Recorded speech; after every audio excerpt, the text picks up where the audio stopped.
Hey, Taebyn, you remember that AD episode from a couple weeks ago? Yeah, I heard something about that. Yeah, with even with all that drinking, I felt freaking great the next day. No hangover, nothing. And you know why? I mean, I have no idea what those things are, but I do want to know why. Well, because I took Broad electrolyte vitamins. They're like super Gatorade in a vitamin. Anyway, I felt so great the next day that I emailed them and I said to them, hey man, great product. And you know what? The CEO emails me back to say, thanks. Oh, nice. Love to hear from fans. What are you guys up to? And bam, just like that, Broad electrolyte vitamins becomes a supporter of this show. I mean, I know. That's pretty great. Thank you, Broad. Thank you, Broad. I mean, who likes being hungover or dehydrated? So guess what? We've got a special deal for all our listeners. Go to Broad Electrolyte Vitamins website at broad.co. That's BRODE.co. There's no M. And use the code BFFT at checkout to get 25% off your order with no limit to your order size. The more you order, the more you save. And on top of that, Broad will donate 25% of the proceeds from every order using the code BFFT back to the show to help support its production. So it's a win-win-win for everyone. That's awesome. So that's Broad, BRODE.co. It really is. I mean, Broad gets stuff. We get things. You Furs get things. It's kind of great. And remember, that's BRODE.co. And code BFFT at checkout. Hangovers are the worst, and this stuff is the best. So go to broad.co and use code BFFT.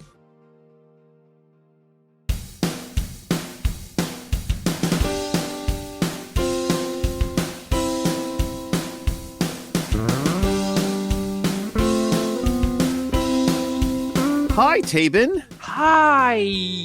How are you? I'm great. That's and good. Thanks for asking. How are that's you? Great. I'm not too bad. Before we get started, I want to remind everybody this is our season finale for season 2 of this podcast. Can you believe we've been doing this for 2 years? And not only 2 years, but like every single week for 2 years. And you know, you've had to co-host a few times, and I've had to guest co-host a few times. So pretty much, it's been us. That's just crazy. That's crazy. It's insane. It's insane. So crazy. Wow. Paradox Red Wolf, you watch out. We'll get 10 years yet. That's right. Oh, God. Yeah. Actually, you know how old I'll be in 10 more years? I mean, just from doing this, we'll age like a lot. We'll age, a whole bunch. Anyway, I've always said before, the ship has sailed, the car has left, the train has left the station, the Uber has left without us, whatever it is, but we should get on board and get going. Unless you've got something you'd like to say before we get going. Hi. Oh, well, I do have something to say. You do? What do you got? Hello, everybody out there. My name is Taebyn. I'm a pup bark. And this is... Barely Furcasting with Barely and Taebyn. And yes, but you know what? Let's just get going. Move on. Let's do that. This is Barely Furcasting featuring Taebyn and Injured Nerves audio production. All right, well, Moobarkfluff salutations, greetings, and hello to all our friends in the Podiverse. I am, as I said before, barely normal. Do you have close connections to Garfield there, Mr. I do. Normal? As soon as I said normal, I knew exactly what that was going to be. That was going to be Garfield, the little kitten who's never gotten older in the last 40 years. 40 years at least, yeah. Yeah, because I think Garfield came out in the 80s, didn't it? I think so. It sounds like an 80s thing. Yeah, I think so. Is it still on there every day? That's a That's a long time for an artist to do a karmic strip or a comic strip. Either one. I don't know. We are just way off the rails already. With me per usual. If you're going to have a car, you might as well name it Mick, I guess. Mick Car? Karmic. Karmic. This is my car, Mick. Well, Rain has a Highlander. Highlander. Which he named Duncan MacLeod. Well, because that's there can the be only perfect. one. Mm-hmm. There could be Mhm. only one. Only you can I prevent. bought him a sticker that says that. There can be only one to put on the back of his car. There you go. Yes, There you it's go. great. Yeah, Nice, so nice, nice. anyway, Wow! What is going on? This is a long opening. So, Taebyn, or rather, Sir Taebyn, Fluffington, how are you doing, pup? I'm doing very good. Thank you so much for. And I told my honey just today about how you are an official lord, and you talked about that on the show recently. And so Yep. I told him how, and you've been calling me for the past several episodes Sir Taebyn of Fluffington, and so I told him that's officially, and he's like, I mean, of course it. Was there any doubt that there's Lord? And anyway, so Yes. It was intuitively obvious to him. You've been knighted. Anyway, I've been knighted, and so many what obvious they ways say, to go with that. I'm not going to go there. Once a king, always a king, but once a knight could be too much. Crickets are flying around here today. Anyway, trying to figure out what that means. Tell it to your hubby later. He'll get it. I will. Okay, anyway. I will. Okay. I'll write that down. So anyway, before I get to my regular rant about my week, what has your week been like? Oh, well, thanks for asking. It's been actually pretty good. I've been just doing this stuff and running around, and it seems like there was something really interesting that happened, actually. And now I can't remember, so it couldn't have been that interesting.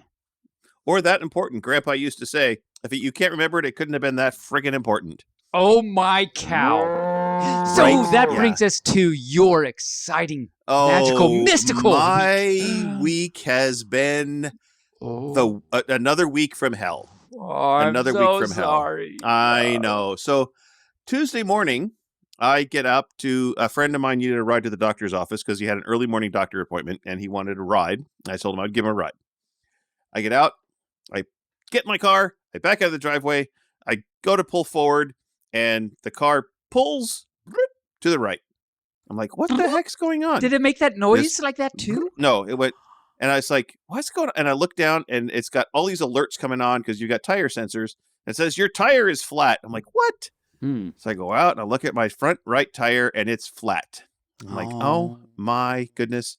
So I back into the driveway and I take a picture and I send it to my friend who works in the car shop who I bought the tires from.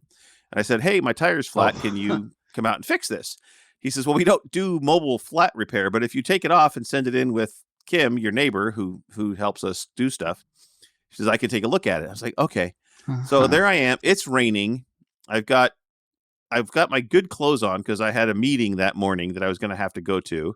So here I am kneeling in the mud in the rain, taking off this tire and sending it in. Yeah. And so they get it to the shop and guess what? It didn't have a nail or a hole in it. Someone stuck a knife in my tire. What? Someone actually did that? Yeah. So there was a stab in my tire.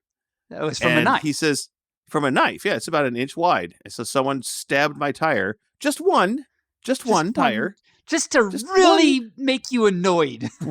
Yeah. So $200 for a new tire, which will be here hopefully tomorrow, and they can put the new tire on. So I'm running around on the spare, which is a little tire.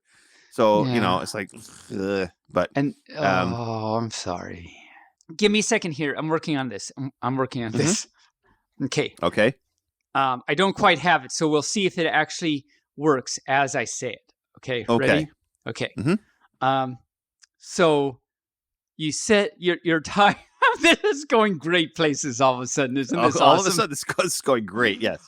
Everybody keep listening because I'm sure it'll be a really great episode after I just get this out of my system. Whatever this is, I don't even know. Since your tire was flat, if your neighbor came along to say he would prove it to you by walking to the edge, and then you would say, no, I'll come around. No, that's...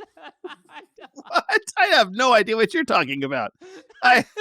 So I was trying to do a flashback to, what was it, last episode or episode a week ago? There was I had a little joke about how, I was talking to my friend about how the Earth is round, and Fran said, "No, I'll prove it's flat by walking to the end of the Earth." And I said, "Yeah, no, he'll come around." Yeah, no, and I failed miserably. Well, you failed normally, not miserably. That's true. Yes, that was a very, very typical Taebyn fail. Yeah. And then, of course, the rest of my week's been busy. I've got the podcast, my parents. I seem to be taking them, one or both of them, to the doctor almost every other day lately. So it's like, blah. But I guess that is the fun of being the eldest child. And as my mother likes to say, well, you won the parent lottery. It's like, no. Winning the lottery is fun and good. This is not fun and good. Just so we know. Let's be clear here. Don't let my me sisters won the parent lottery because they don't have to deal with them on a daily basis. They won the lottery. I lost. Clearly. Let's be clear about this. Right. So, Taebyn, as we said before, this is our season 2 finale. It is. It is. Makes it kind of exciting. It is. Very exciting. Yeah. It's kind of emotional, too. It is kind of emotional.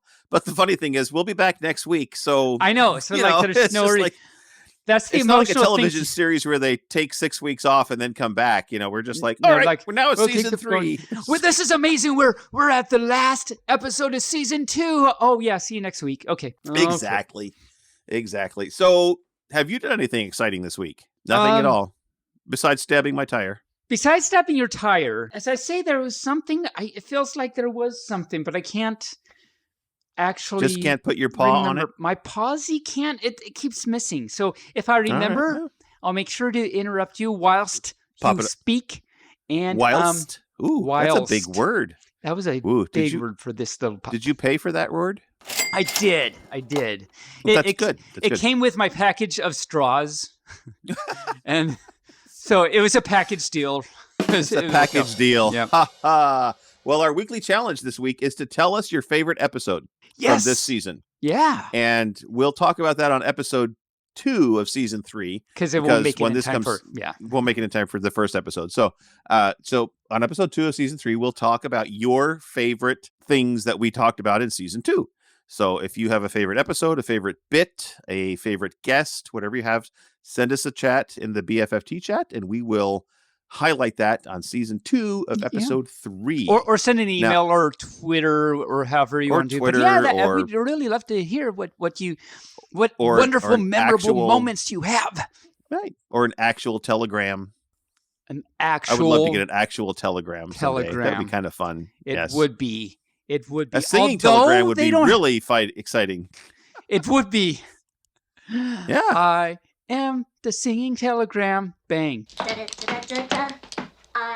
am your singing telegram. Do you know what that's from? I don't know what that's from, but any fur out there, identify it and send it in. No, I'm glad you said that because I almost told you, but because it's an actual thing and I almost told you. But yes, so that'll be a great start to season 3 is to see if Anyfer knows that reference right there. There was an old movie from Mel Brooks called Blazing Saddles. I've heard of that show. I don't think I've seen it, but yeah. You should watch it. It's really funny. And it's on Netflix right now. So you should watch it. It's really kind of funny. It's not politically correct in any way, shape, or form. Just in good Mel Brooks fashion.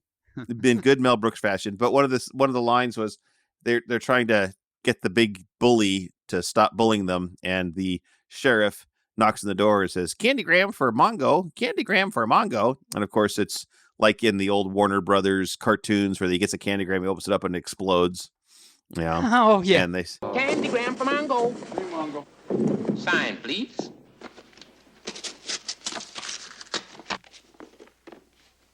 Thank you.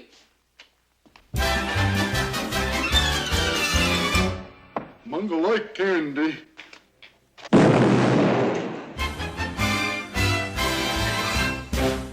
They said, well, that was kind of cute. How'd you think? He says, well, that was not hard at all. Coming up was the idea for a candygram because it was supposed to take place in the Old West. So, well, I hate strawberry yogurt. Yogurt! I hate yogurt! Even with strawberries. Do you know what that's okay. from? I don't know what that's from either. That's from. Wow. Okay, so Bad movie quotes. That's going to be a new section in season 3, ladies and furs. Bad movie quotes. Guess the movie quote. That's what we're going to. Wow. We should do that. We're going to do that. Guess the movie quote. Yep. And I See started if I remember. So let's just. You started it. Copyright Taebyn started it, and already there's 2 of them for next time. And that takes us to the past today.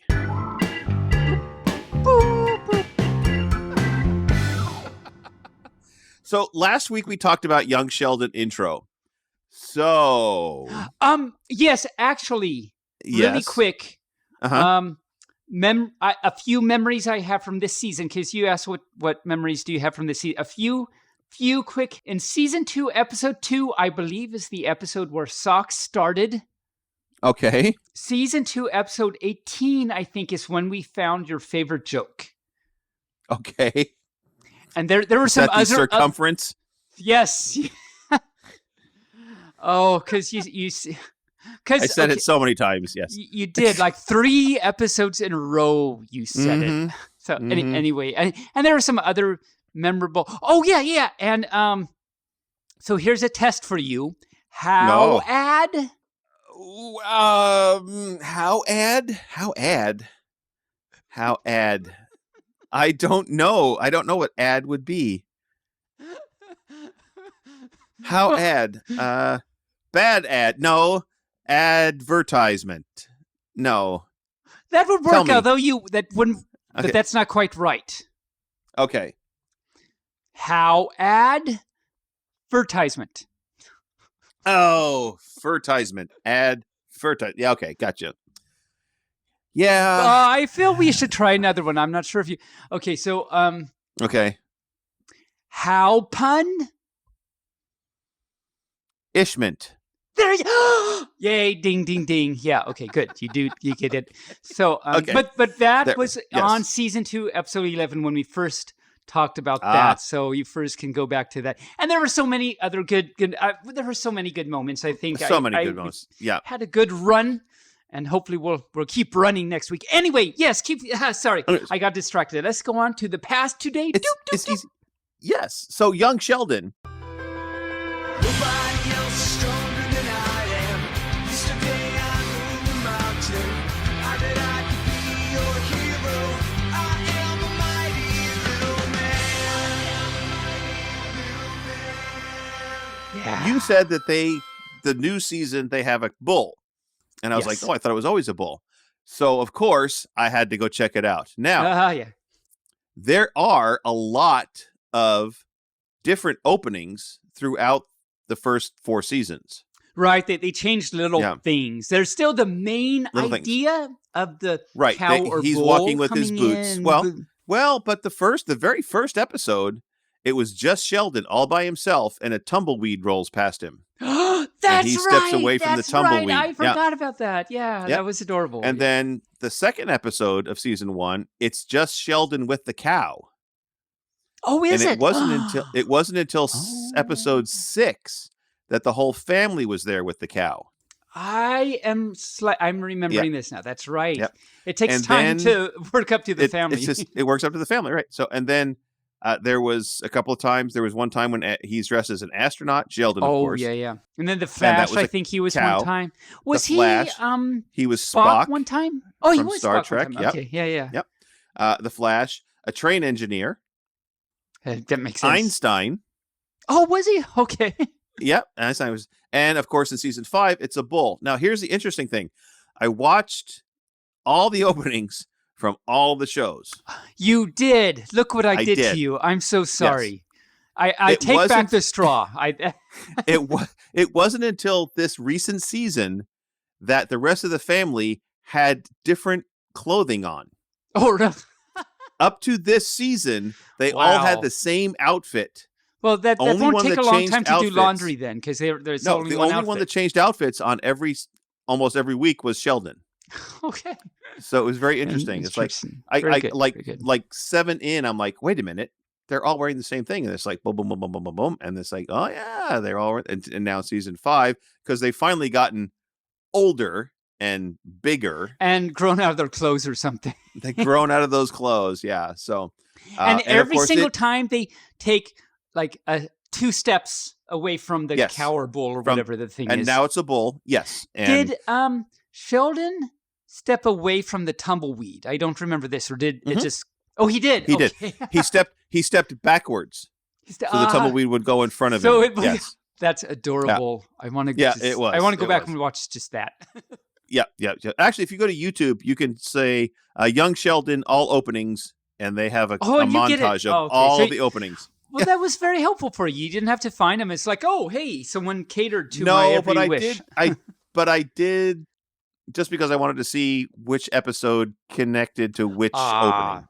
So I spent a good hour and a half listening to that theme song. Oh, so I know it very well now. Yes. Yeah. Oh my cow. Good. So pros and cons to what you did just there. Yeah. Now I have to ask you. You told me what I think now is a joke last week, where you said that in the Star Trek episode you were watching, Data said something to Geordi about the meat tonight is being served in servings of 2, 3, 5, 7, blah, blah, blah. Yeah. And he said that it was prime rib. I looked for that bit everywhere. Oh, I'm sorry. Was it a joke, or did that really take place on the show? No, it was a joke. Okay. But okay, because I was thinking that because I remember at a certain wedding that you and I were both at the buffet table, they were serving prime rib, and I asked you at that point I asked, because we were standing next to the prime rib to the table before it was brought out, and I said, "Are they serving these in prime serving sizes?" And you thought that was hilarious. I think you were at that wedding. You were at that wedding. I know you were at that wedding. Well, good for me then. Yeah, I know you were at that wedding. So okay. So I was just kind of wondering if maybe that's where you got the joke from. That's not where I got the joke from, but it's an interesting tie-in right there. Actually, I wasn't pulling your leg about that. I was really pulling your rib. My rib? Oh, was it prime? It was totally a prime joke. Was. It was a prime joke. And Adam thought so too. Another reference. Do you know that reference? Adam's rib. Yes. You do know that reference. I know. There's this restaurant in Salem where I live called Adam's Ribs. Oh, there is. Is it any good? Have you been there? They've been around since 1972. So yeah, they're pretty good. Oh, that's when Columbus sailed the ocean blue. Well, because he was sad, right? He sailed the ocean blue. He was sad. That's why. Yeah, there you go. I have to ask you, Roger's steak. We talked about Roger's steak last week. The hell is Roger's steak? So 2 episodes ago, for that didn't know, I was mentioning Roger's steak, and when barely do you know what Roger's steak is, and he was like, "No, that's a thing." What? And so I said, "Okay, challenge for her. I won't tell you now." And so the next week, I had forgotten all about this. So the next week, meaning last week, Barely said, "Okay, what's Roger's steak?" And I said, "I don't remember. Did I mention something about that?" And I had a vague recollection that there was a thing about Roger's steak. I didn't remember. So last week I hadn't researched it or anything because I didn't remember. So I went back and found where I talked about Roger's steak. Season 2, episode 50, at about 31 and a half minutes. So about 31:30, you can find when we start talking about it. And so I don't know. So I can either reenact, because I wrote down what it was, what we said, like how our conversation about it went. So I can either say that now, or you can just find the clip and drop it in, which you want to do. I'll find the clip and drop it in. I'm fine. It's just, it's a well done show. Well done show, but it's like a good steak at Rogers. Yes, exactly. And that's it for my television and my media. I like how you didn't question about Rogers. Why would I question about Rogers?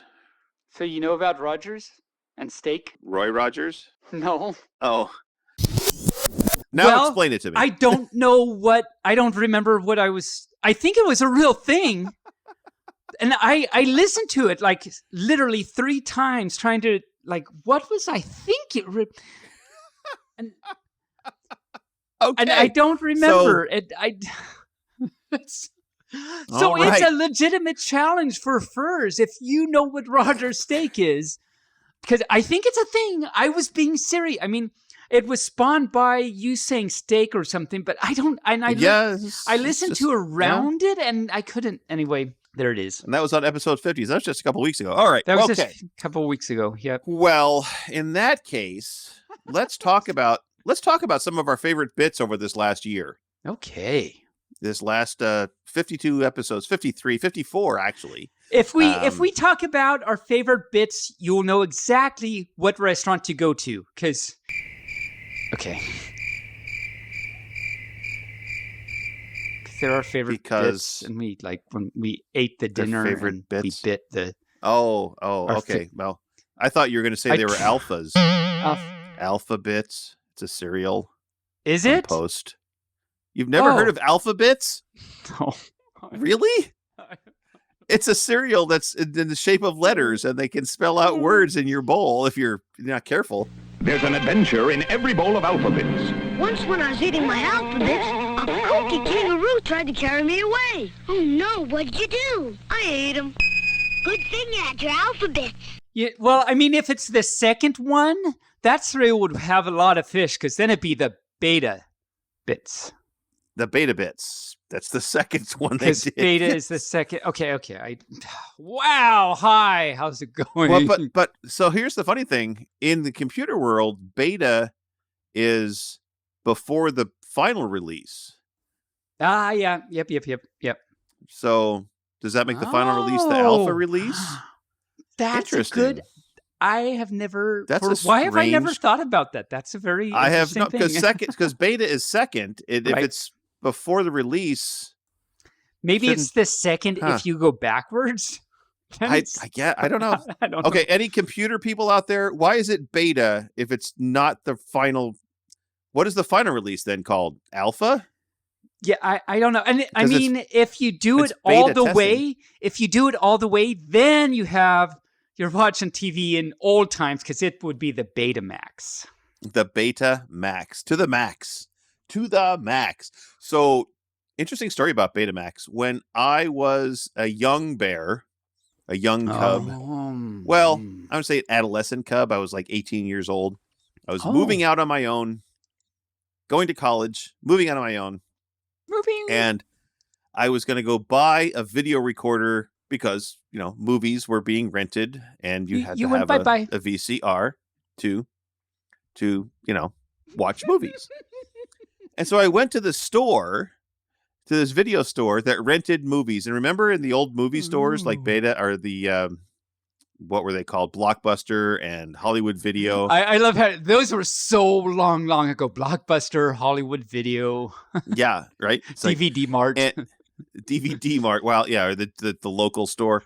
But they didn't have DVDs back then. A lot of the stores had every movie in VHS and Beta. Because the wars hadn't gone on there. Right. And Beta, they're not to segregists. No. Betamax to me was a better format. It was clearer, it was sharper. If you paused it, it was crisp and clear. And VHS was not. And they were smaller cassette tape thingies too. They were smaller cassette tape. Yes. But they did not win the video wars. VHS did, and then DVD we did over that, so it really didn't matter at the end because DVD took over everything. And now, I mean, you still get DVDs because you rent through the original Netflix plan, so you get stuff mailed to you. Yeah. But on a Saturday afternoon, my version of going to Hollywood Video now is to sit in front of the TV and scan all the movies that are on Netflix or Hulu or Prime or. Oh yeah. It's like, which do I want to watch now? Which is the. It's like 8-track is so long ago. It's like what 8-track? What? That's the modern version of walking around the aisle saying, "Have we seen this movie yet?" It's like, I know, but no, you don't get exercise doing it these days. You sit there. That's true. Anyways, that's why everyone was in so much better health back then, because they had to walk around the video store. That's it. Yeah, and then I remember Hollywood Video started selling, popcorn. movie popcorn and candy Yeah. in the movie theater boxes, and it was like great. So you bought the box of Sour Patch Kids. It was this huge box, and there's this little tiny package inside there. Like, and wait they a had to minute. put like the bubble wrap all around it. That's what made the Right. box so big that it was in, Big, because there was yeah. so much It was bubble wrap. it was insane. Anyway, Yeah, oh But- my cow. oh my cow! So Ooh. my favorite bits over the last year. Oh yeah, we were was- talking about that. How did We were talking about that. Yeah, we were talking about we got off the rails Wow, like I don't so even. often that I'm we do. trying to like think, how did we even get there? But okay. Right. So my favorite bits, of course, when Lux and Rain took over the show without our knowledge. That's it. I think we've just about got it, Lux. I'm going to stabilize the carrier wave. You see if you can boost the signal a little more. Yeah, sure. Oh, by the way, Rain, what did we just do? Through the magic of steampunk technology and furry know-how, we've successfully just hijacked the podcast. Oh my God. How do you do that with a pre-recorded podcast? Well, yeah, that's why it took me so long to figure this out, but we've done it. Oh man, dude, Barely's gonna be so skeeved. No, that's the beauty of the plan. They don't even know we did it. They're still recording the show. They have absolutely no idea we've got Oh. control of the podcast.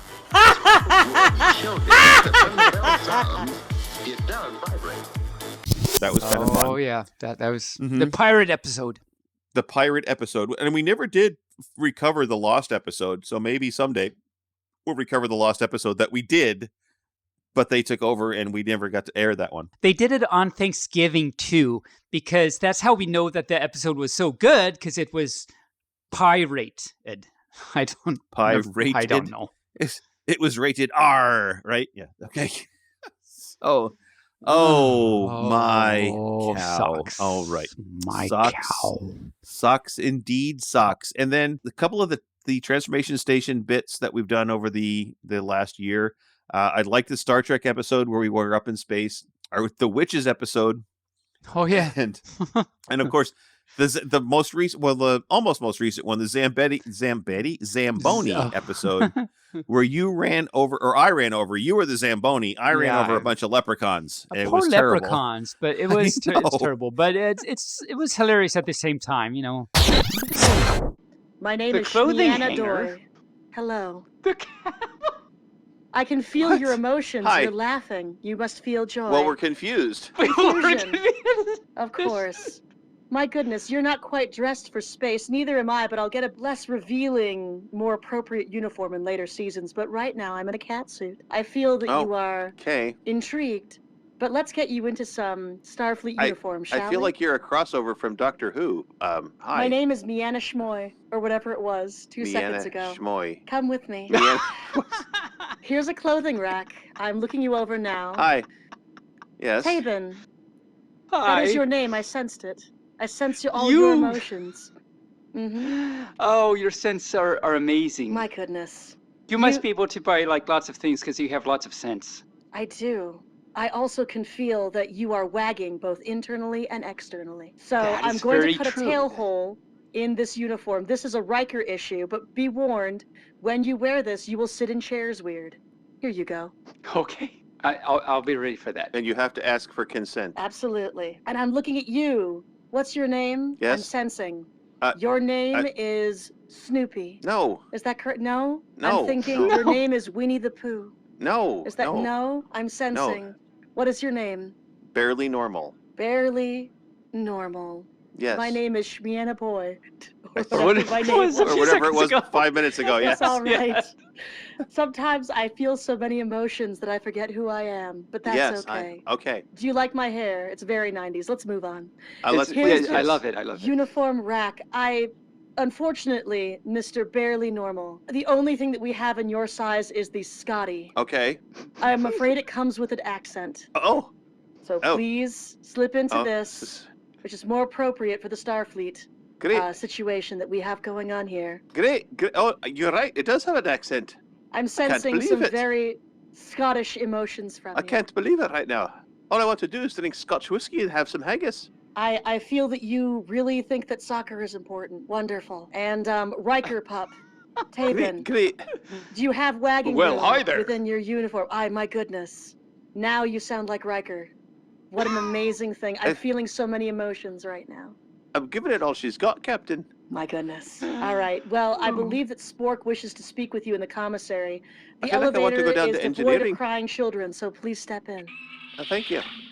Great festering. Why, Oh, my thank goodness. you. Oh, my goodness. Hello! Hi, I'm a hello. Shakespearean actor who wasn't aware that this would become my career. I hate it. Great. So you must be one of the crying children. Great. You know, I was in the episode with the crying children. They were supposed to teach me a lesson, but all I want to do is get Earl Grey tea hot. That's why I'm going to the commissary. Oh, Where's that strange Spoke character? He's in the commissary with my Earl Grey tea. Here we are. Great, wonderful. Hey guys, it's Lux. Sorry, okay. Come on over. See, I'm playing some kind of weird version of chess and mousetrap with the alien here. Great. Nice. Yeah, Aren't you all aliens? Interesting. Yeah, so I think I figured it out. So, okay, I think the actual transformation. First of all, barely love the Great. accent. Yes. Hello. Absolutely beautiful. And Taebyn, you got like Hello. You sat in that chair really weird. Like just kind of crawled over it. Great. He just kind of spun it around and sat with the back of it in front of him in his arms, hanging over the edge. My God. All right. Well, I figured out. Shame. Oh. There's a lot Shame. of shame. Oh, you know, There's those so much millennials shame right and there. games. So Now, much listen, shame. Fine. Okay. I have a question for you. This can be easier if you can sing a little newt song. Music always helps the process. So, are you capable in your tiny little newt air sacs? I know you don't have lungs, you only have gills, but can you sing a tiny newt song? I can.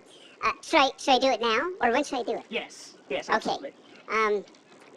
Try the rye or the Kaiser or the wheat or the white. If you want, you can have an appetizer. Stay away from the tuna, it smells funny tonight. But you just can't go wrong with the rye or the Kaiser. Did that do it? Is that good? Say, this is really catchy.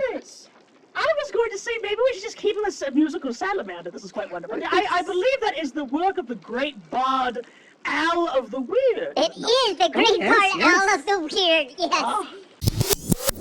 Taebyn, so I'm going to sit up on your chair because you have a chair for the pilot. You have a Zamboni pilot that drives it around. I'm going to call it a pilot. It's probably a driver, but That sounds like, well, since I'm smaller than normal, I guess I'm mini driver all of a sudden. oh no, I'm the mini. Oh wow, No, you're okay. the mini driver. Okay. Hey Lux. Okay. Yes. Hi. Bye. Can I drive him around the ice? Well, there's no ice yet. Oh. I mean, obviously. Oh. So, but he can put down a layer of ice. I have gone ahead and I have surrounded you with a 50-foot ring of cones.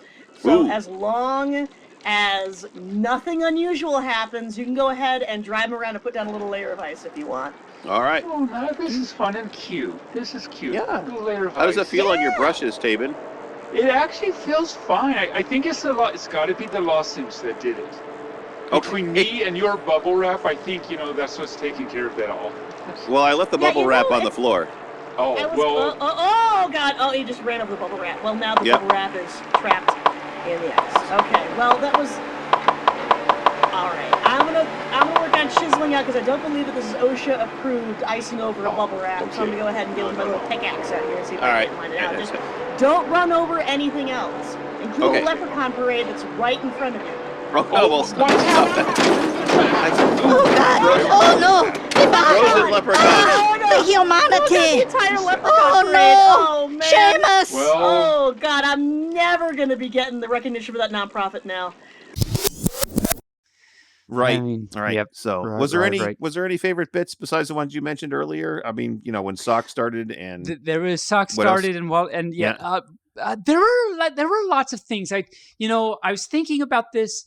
And I was like, the only way I could remember all this, because I didn't write notes for whatever stupid reason about it. But like, I'd have to listen to all of them again. How many hours in the last, like if you were to listen to, heaven forbid, if any of you does this, you win so many awards on so many levels. But if you were to listen to every pupisode over the last year, I mean, this season, back to back, how long would that be? Oh, it's at. I gotta say, I didn't do the stats for today because last year I did stats for what happened the last year, but I didn't do that for today for whatever reason because dealing with tires being slashed and stuff. my straws all over the place, and your straws all over the place. But it's probably at least 40 or 50 hours worth of produced material. At least. Well, at least. No, it's got to be at least more than that because there's 54 episodes, and they're all over an hour. So 90 to 120 minutes. So at least 90 times 54 is wow. That's a lot of time. That's a lot of time. That's a lot of time. That's a lot of time. That's why you spread it out weekly, and watch and listen weekly. That way, it's not all at once. But that would be way. Although too I much have heard of a couple of furs on Telegram. They're like, I'm all caught up. I binged your episodes. Oh, wow. They haven't said that. Oh. That's adorable. So total shout out to any fur out there that has actually binged.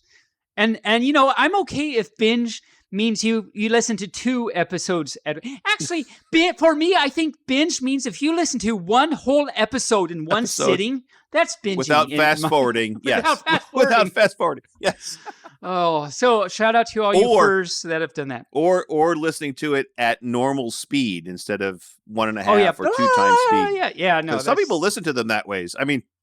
There's a couple of podcasts I listen to, and I listen to it 1.5 so that it goes faster. I should try that. That'd be fun. I'm going to write that down. I want to try that.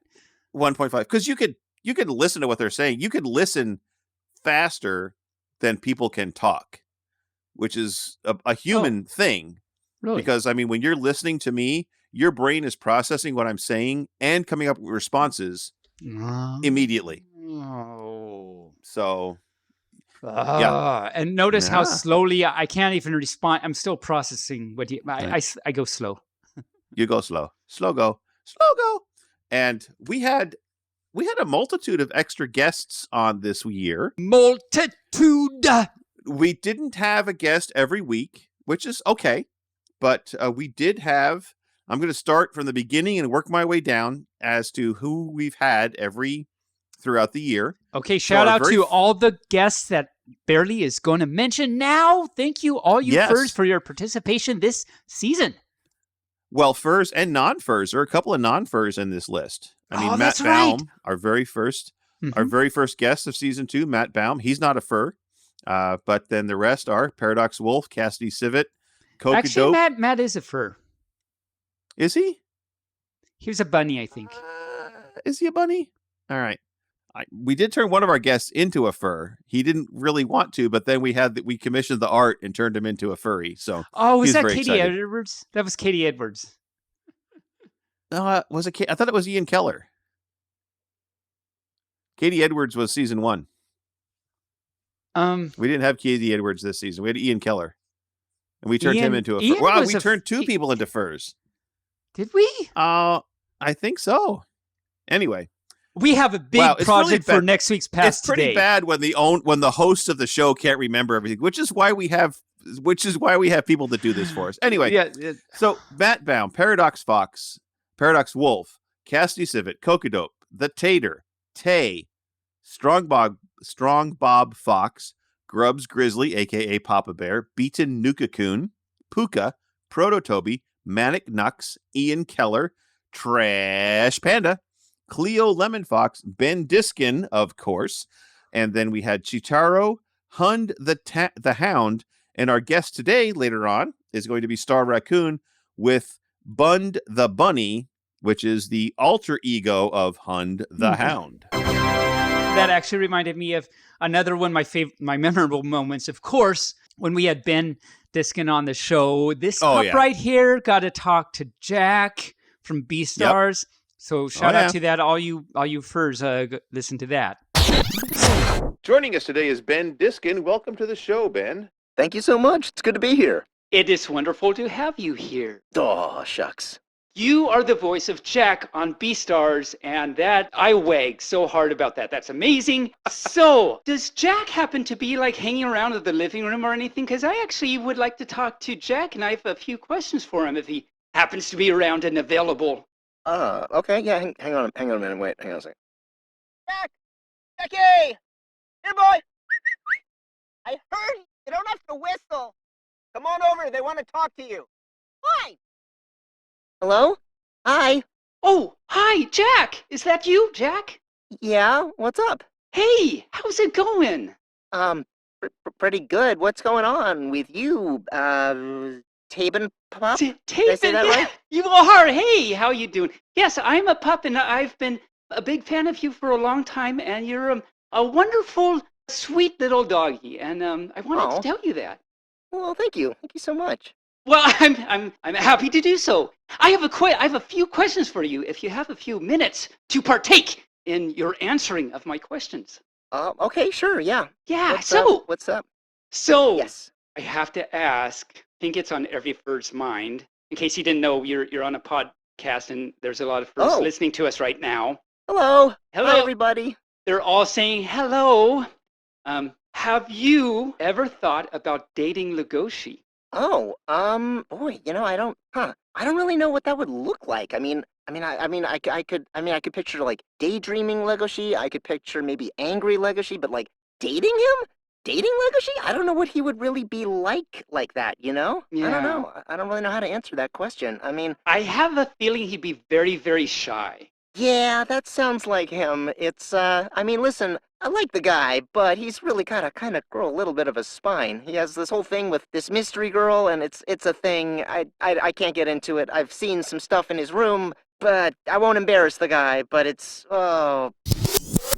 like a clip show. If you ever watch television shows when they have a season finale, and it's like the actors come on and say, "Do you remember when we did this?" Blah blah blah blah blah. And I always drop a skip clip those in, episodes. I know. I hope no one skips that episode of this. Well, hopefully our fans like us enough that they don't listen to that they don't listen to us. Hopefully they like us enough they don't listen to us.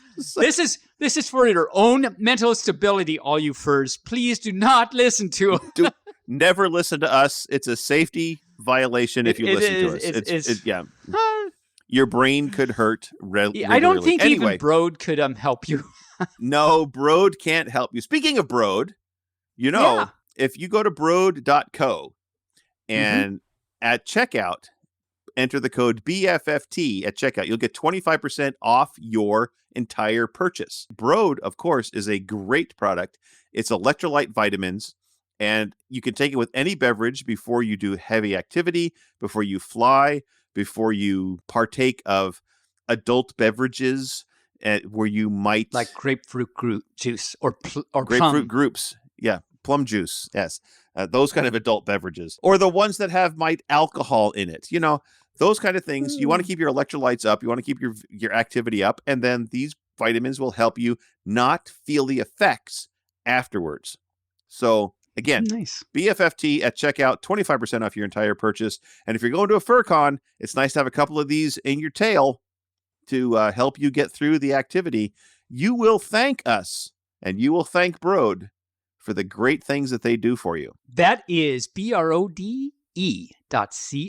No M. No M. That's right. Anti-M. Anti-M. Anti-M. And anti-M. It's anti-M. It no is M. Anti-M. It's like, Toto, don't take those vitamins. Take these. You're right. Oh, my cow. And I must say, all you first, it's not a joke. This Broad thing is really good. You can really get 25% off your purchase. Really great stuff. Barely's tried it too. Not a joke. I use it a know lot. You know how we are, but this is not a joke. This is not a joke. I use it when I have to travel across country.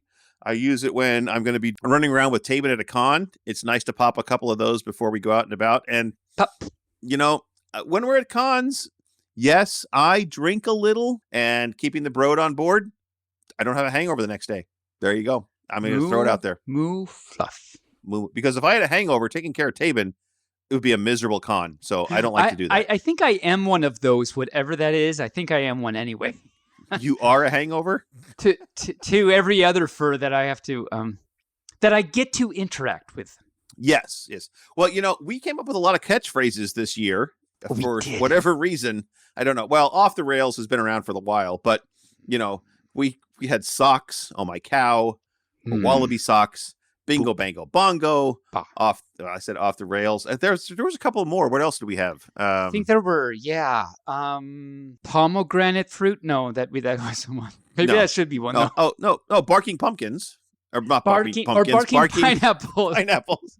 Smashing Pumpkins. That's a group. It's a totally different thing. Yeah, not, Billy not the Cobham same. and all that. Yeah. No, Yeah. it's not Billy Cobham. It's Billy. Billy Barty. Billy Barty. Billy. If anybody knows who Billy Barty is, let me know. Billy Barty is a thing. If you, he was in Weird Al's movie UHF. He was. Oh, so, I will I give you that. need something. I'm proud of myself. I need You something. do something. You know a lot of things. My cow. You're an Anyway. amazing pup. Anyway. I do what I can. Oh, speaking of amazing things, which are Yes. not me, I Yes. have a history fact. A history fact. Or factor, if you will. If you will, that's the other one. Dun, dun, dun. Dun, dun, dun. If you will, dun, dun, dun. We forgot about those, yeah. Although Dun Dun Dun comes from season 1, I think. Anyway, you know who Lewis and Clark were? There were a couple of guys that explored the Northwest, I They believe. did stuff, yeah, Yeah. long time They ago.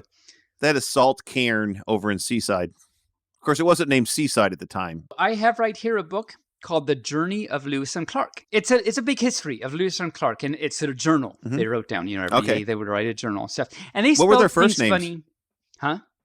What were their first names? I knew this at one point, actually. It's probably in the front of your book. It probably is, actually. That's a Is that good... Meriwether Lewis and William Clark. You're right. It's right William there. First Clark, page. yes. We're Captain First page, right there. Meriwether Lewis, and in the foreword, William Uh-huh. Clark. So this Not is in the backward. not the backward. No, that would be No. like beta. Come on, let's not do that. I'm sorry. I'm ruining your bit. Go ahead. Well, we did talk about classic bits that we liked. So here's one. I know. There's just one of them, yes. So this journal entry is from December 21st. It was a Friday, apparently, in 1804. This is how it goes. The Indian whom, and so they didn't spell things. And so my honey told me why all these spellings are bad is because, you know, they would write these at the end of day by campfire with their quill. So they didn't exactly worry about spelling and going back and editing and stuff like that. Well, yeah. So so the Indian whom, W-H-O-M-E, I stopped, S-T-O-P-E-D, from committing murder on his wife. Oh, no.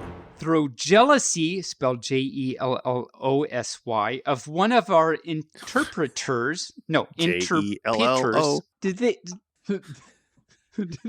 have that back then? No. Oh. Jealousy. What? What?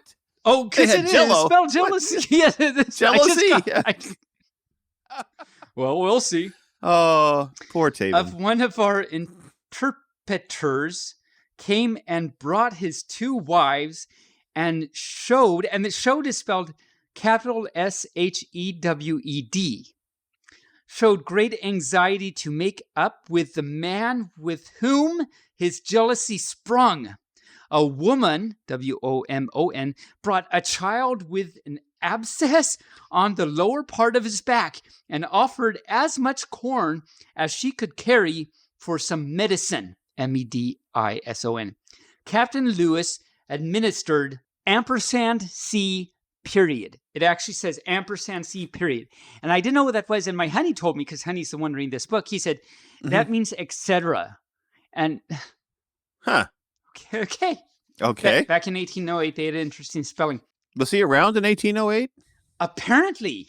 He's been around. Apparently. He knew. Let me tell you. He's been around a while. Huh? Captain Lewis He must be a administered vampire. Edrisy worm. I don't know why it says worm, but a number Worm. of squaws, spelled S-Q-U-A-R-S, by the way. Do you know what a squaw is, Barely? Well, that is the derogatory term for a female Native American. Yes, a North Yes. American Indian woman or wife, but it's the the offensive term. They were offensive back then. Apparently, actually, way back then, there's like a lot of things that are not okay now. Oh yes, so many things. Like in the I in don't this know, book- slaughtering Indians. In this book, there's a lot of Yes. no-nos. So a number of squaws and men dressed in squaws clothing. I'll get to that in a second. Oh, so came they had drag shows.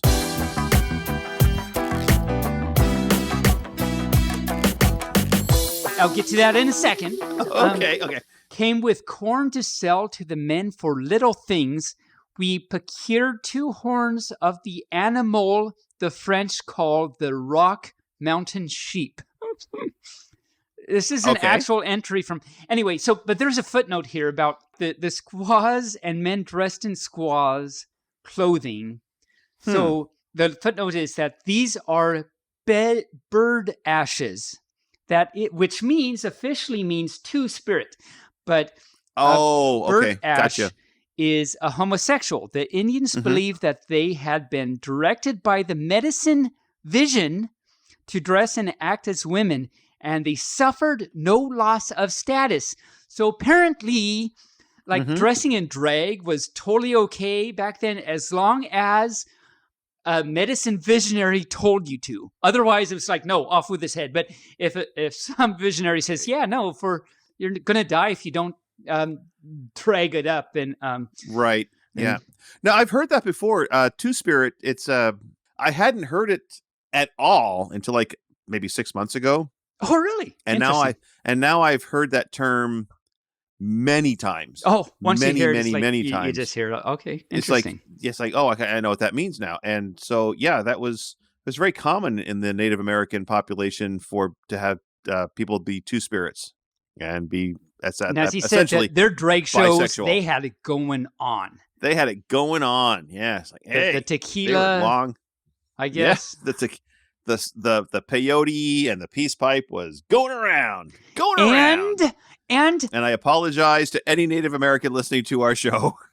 If I offended you, I apologize profusely. We were back in 1804 for a second, so it was okay. But now we're back in 2022 or wherever we are now, and we'll be better now. We're good. Mm-hmm.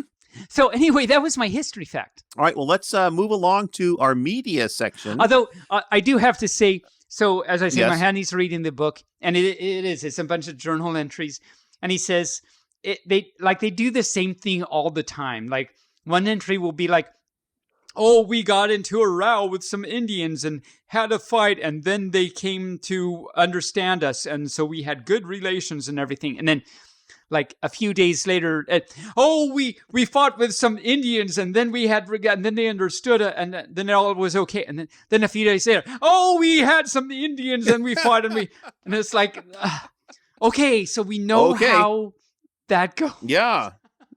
Anyway, yes. Media. So I want to talk a little bit. I'm going to put this in the YouTube so you can see it. But I was doing some research. I'm not sure why I was doing research, and this snack bags came up about different things. Snack bags and snacks about something. I forget what it was. But maybe these are Patch Kids because they had beta maxes to sell. I forget. It was like the top 20 things or something. It was one of those kind of clickbait things. The top 20 somethings or other. And it was like strange flavored snacks. And now I've seen like some of these. Like sardine flavored candy canes. Right. But these are actual snacks. There's a brand of potato chips overseas, especially in the Oriental countries, called Walkers. And if you look at the symbol, it's the same as our symbol of Lay's, L-A-Y-S, potato chips. It's the yellow circle with the red thing across there. It's called Walkers. Now, they have lots of strange different flavor stuff. Like one of their flavors of potato chips is pickled onion. And they have a Monster Munch bag that's called roasted beef flavored chips. Roasted beef flavored chips, yes. Then there's a brand, then they have Cheetos over there, but they have a ketchup flavored Cheeto. And I've had them, and they're delicious. I wish we could get them in America. The ketchup flavored Cheetos are awesome. Absolutely awesome. I'm gonna have to try and procure me some procure you some Cheetos, ketchup flavored Cheetos. Anybody that's overseas in the Oriental countries that are listening to us, or any country that has these flavored stuff, if you DM me on Telegram, I'll send you my address. You can mail me these things. This would be awesome. There's a brand of potato chips called Tato, They're from Ireland. They're the original Irish chip, they call it. And one flavor is smoky bacon, which is normal, I guess, Then one of their other flavors, are you ready? Are you ready for this? I don't think You're so, not ready but for okay, this. give it to me. Give it to me.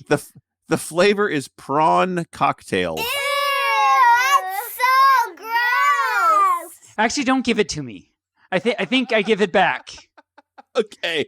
You don't want a prawn cocktail flavored potato No, chip? I'll just go back to 1804 for a moment and be an Indian giver and just give that right back to you. Take those back. Yeah. And there's another brand called McCoy's, and they're well known for their flame grilled steak flavored potato chip.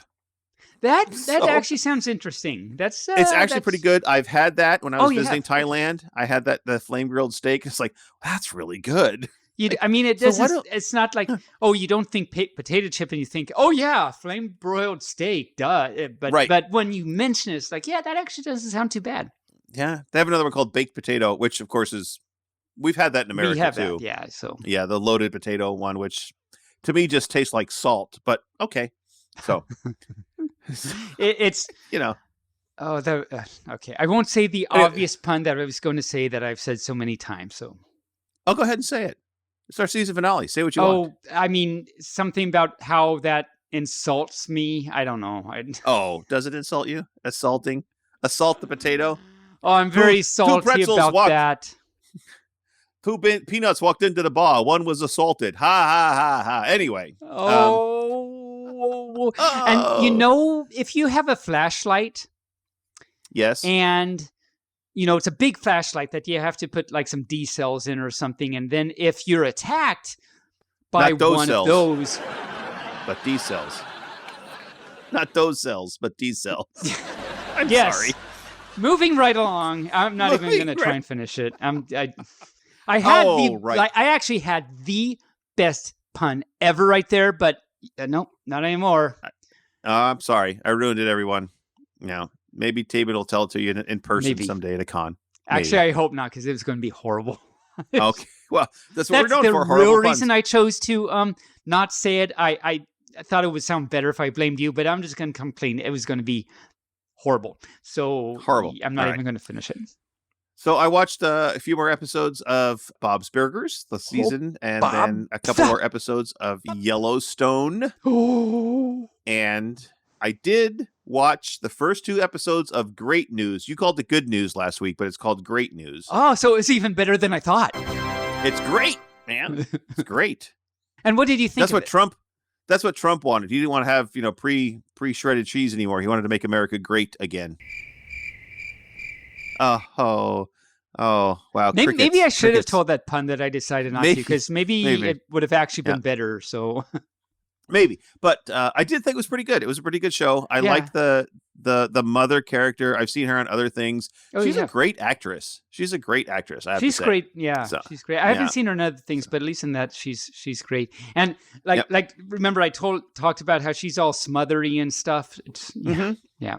Oh yeah. Well, I mean the episode pilot or the show pilot opens with her and her daughter talking on the phone constantly for the first 10 minutes of the show. Yeah. So, oh my cow. And then, of course, last night, my hubby and I settled in and watched the season finale of Star Trek Discovery.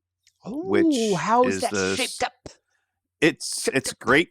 The season is over, and they wrapped it up very nicely. If they get canceled, it's wrapped up nicely and it's ready to go. If they want to continue, they can move forward. So, yes. I mean, there's totally something here, and I'm going to try it, and I'm going to fail miserably. Okay. But not even normally, it'll be miserably, but you'll see where I'm trying to go with it, and then maybe you can think about it and make something better. So, let's hear it. Okay. I'm trying to remember all the ingredients. There was a lot of ingredients here that, there was, give me a second. All right.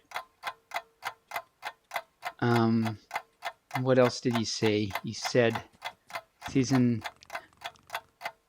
How did you introduce this before you said something before you said you watched the season finale of Star Trek Discovery? I said I watched the Great News. There's something in between. Made jokes about cheese. Oh, there's always something in between. Okay, that's yes, the cheese. Yes. Okay. So I find it great that you watched Star Trek Discovery because that's seasoned in how the Pepperjack was grated in time, and that's very insulting to me as I pepper in the horribleness, which is something I don't relish at all. It makes me feel like I have to catch up to what's going on because now I've got to go to the bathroom because I must turd. You must turd. Oh, wow. Okay. I'm just stopping right there. Okay. All right. What about you? What have you watched lately? No, Anything? Whatever made my brain this way, don't watch it. Yeah, don't watch that. But what have you been watching there, Mr. Taebyn of Fluffington? Well, we've also been watching great news. It's great. There's like, I think episode 5 was so good. So there's some really good episodes there. We started the next season of Elite. I know you don't like that show because you can't get over the production value. Yeah. But we started the next episode. It's still really good, in my humble opinion. Okay. And for lunchies, I'm rewatching season 2 of Beastars. Are you? Yeah, because so shout out to Chitaro. Chitaro happened to I forget why, mentioned to me that he watched the season 2 and said it was a sad ending. It's like, oh, I watched that a long time ago. I don't even remember it. So I've started watching it again. Such a good show. This is such a good show. Oh my cow. And so in the episode I watched today, it's so funny. Episode 3, I think. So no, it's not a spoiler. It's just a little thing that happened. It's so funny. So this new student at the high school comes into the locker room and has to go. He's a new student, so he has to go find his locker. And Legoshi and Bill, Big Tiger, Bill, are having a row at the moment. Like they're grr and everything. Row. And they're in front of the locker that the new student has to go to. And so new student goes and just walks through him and as he walks through him, he says, "Excuse me, doggy," to Legoshi. And Legoshi's like this big, huge gray wolf that has like killed other like animals and stuff. And he's like, "Oh, excuse me, doggy." And so he does his whole thing and talks and whatever. Then he leaves, and one of the others in the locker room says, "Did he call you doggy?" It was so funny. It was adorable. It was like so cute. I loved it. Yeah. Anyway, Beastars is so good. Oh my cow. Anyway, I would agree with that statement. Yeah, very good. much so. I'm glad. Yes. I mean, I am. I said it like that. Like, oh, I'm parnivorous dunk. Parnivorous dunk? Wow. Okay, there's another word. Parnivorous dunk. Oh, Parnivorous. The long distance cousin of Pooperin Dunk. Yes, very long distance. Long distance. It's like there's the trunk of the tree, and then there's that branch that goes way out there. Way. Yeah, it's a new branch. It's a new branch. It's a new branch. Yeah. It's the like 3 generations down the road season of Golden Girls. It's the way down their branch. But did you get my thing about Branch? I don't think you got my thing about Branch. My thing about Branch? No. Did you send me a thing about Branch? No, because isn't one of the Golden Girls named Branch? Or no, it's Blanche. Oh. It's well, the Golden Girl tree would be Blanche, Brand. Okay, gotcha. All right. Well, let's move along, shall we? What else have you been watching? Anything else? No, that's it. That's it. Woo! Are you sure? Anyways, let's pause there so I can get myself some more. I'll be back. So while Taebyn is out getting some more beverage in his puppy dish, I'm going to drop in a clip of me trying to explain the term Flungle Dingle that Taebyn created, and here is what that sounds like with me absolutely losing it about Flungle Dingles. So today's word is Flungle Dingle. On episode 2 of this season, there was a completely different word called a Flungle Dingle. Right. It's so, and this word is completely different. So a Flungle Dingle is actually, and you're going to be surprised about this. Oh. Many of our fur listeners are going to be surprised about this. It's a very exotic fruit-based sausage from the high mountain regions of Peru. I can't keep a straight face as I'm saying this. Kitty cow. Cow kitty. So they take the hinder fruit and they mush it up. And they mush up the pulp and they take the juices of the snipper fruit. Oh, good. And mix it together with several meats like mutton, beef, and emu of all birds. Of all birds. They mix it up and grind it up. How? And E. That's so right. That's right. They mix it up and they grind it up into a sauce. Why am I? Usually you're the one that loses it, not me. Okay. This is great. This is good. So they mix it up into a sausage, adding bits of barking pineapple, which sweetens it up because the hinder fruit and the snipper fruit aren't sweet enough, so they got to put some barking pineapple in there. Okay. It's because there's nothing like a slow roasted Flungle Dingle sausage on a nice French roll with Dijon mustard and a pickle. Yum, yum, yum. Yum, yum, yum. You made it. We made it. I'm very proud of you, Barely. Oh. And now Taebyn is back. Taebyn, while you were gone, I dropped in a clip about me trying to explain Flungle Dingle. Oh, yes. That was a wonderful... I remember that very well. Yes. All right. So I say we get to our guest today. Say that again. I say we get to our guest today. Okay. Our guest today is Star Raccoon, who was going to come on with Hund the Hound, but then he was unable to. And now they are on our show now, along with Bund the Bunny. Boop. That's what I say about that. And I say, let's get to our guests, Star and Bund.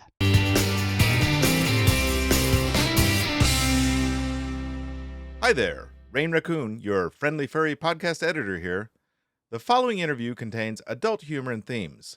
Listener discretion is advised. Okay, well, welcome to the show, Star Raccoon, and a surprise guest, Bund the Bunny, is joining us as well. So, well, officially not a previous guest. Yeah. Officially not a previous guest, but you may notice, any listeners that paid attention, the name is similar to a certain fur that was on here 2 weeks ago. My father got around. Your father. Anyway, so listening with us today, we have a certain pup. And who is that pup with us? I don't know. I think it's you, Taebyn. Me? Yeah, you. What am I doing here? What's going on? This is our show. You need to talk to these people and ask them questions. Oh, I do? Wow. I don't know how you get away with this incompetence. Being a co-founder, I let him get away with it, you know. Wow, I should be careful more often or something. So anyway, so here I am and here you are, and that's wonderful and amazing. And I should say that my name is Taebyn. I'm a pup, apparently, that we just found out. And so, hi, how's it going, Star? I'm hi, how are you? Well, I'm just great. I am a pup, and that's just wonderful. Oh, my cow. We're doing great so far. Oh, hey, and Bund, how are you doing? I've never met you before. How are you doing on this fine eve? I'm pretty hopping. You are. Oh. Wow. Oh, wow. Okay. So I guess listen, I should new material. Leave me alone. Okay. I guess I should just give a little shout out to Bund the Bunny, who was previously, as of really recently ago, Hund the Hound. So check out his newest video for that reveal. But Star, you are the Star Raccoon right now. So yes, let's just start out by saying Bund the Bunny is here with you because you recently, we recently had him on the show, as barely mentioned. How did you two come to become friends? You've been so for quite a while now. So this is like the newlyweds game. We'll see if his answer's like mine. It's true. It's true. I remember last time we were talking about that. Like, well, when Star comes on, we'll see if he actually says, like, if he agrees with you or not. So this is exciting. One of my unique proclivities is that I am incredibly raucous in my humor. Proclivities and raucous? Yeah, I'm sorry. It's a... These are words. Those are big words. I found a dictionary once in the trash can. Yeah, So I think it all just kind of started off as many of my friendships do, where I do freeform humor and I involve them in it. I believe it started off with Hund with a gun. Is that right, Hund? I mean, I think yeah, that was one of them. But I think that we spent a lot of time in Discord before that. Yeah, we spent time in Discord, and it felt like we were somewhat on the same wavelength in terms of humor and our mentalities. So that I could probably get away with some stuff if I, it just kind of developed from there, a freeform humor and hanging out, to slowly becoming one of my best friends. Sweet. I feel that very nice. I feel that you win that point because I think that's what Hun said last time too. So we're off to a good start on the newlywed the newly furred game. Hound Bunny Raccoon show. Wow. So Star, how long have you been in the fandom and how long have you been a furry? I remember discovering the fandom really back in the early to mid 90s. Oh, wow. Yeah, I'm true gray muzzle in a way. I've been very non-active in the community until 2013. I had moved to Orlando and had finally found other furries. Previously, I'd lived in Louisiana in Lafayette, which is known for its vibrant and upcoming furry community. Yeah, no, it's not. Oh, okay. Okay. Taebyn, you're gonna learn real quick. It's upcoming furry community. I love it. Yeah, it's. Is it a gated community? Very gated, yes. Yes. Okay. Gosh. I really was like, I was walking around town and I had found like, all right, so before I was out or open as a furry, I was helping run like anime conventions. I ran my university's anime club. It was kind of the sequitur for back then, especially the early 2000s, that anime would lead into furry in that way. Mm-hmm. And I was just not active in it. I remember one of the meetings I was at, I'm not going to mention the convention name, but it won't be hard to figure out if you know anything about anime conventions in Louisiana.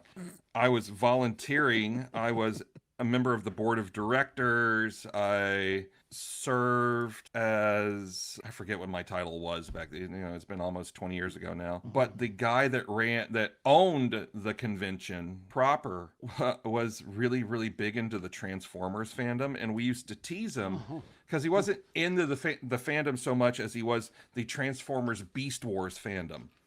That's more than meets the eye,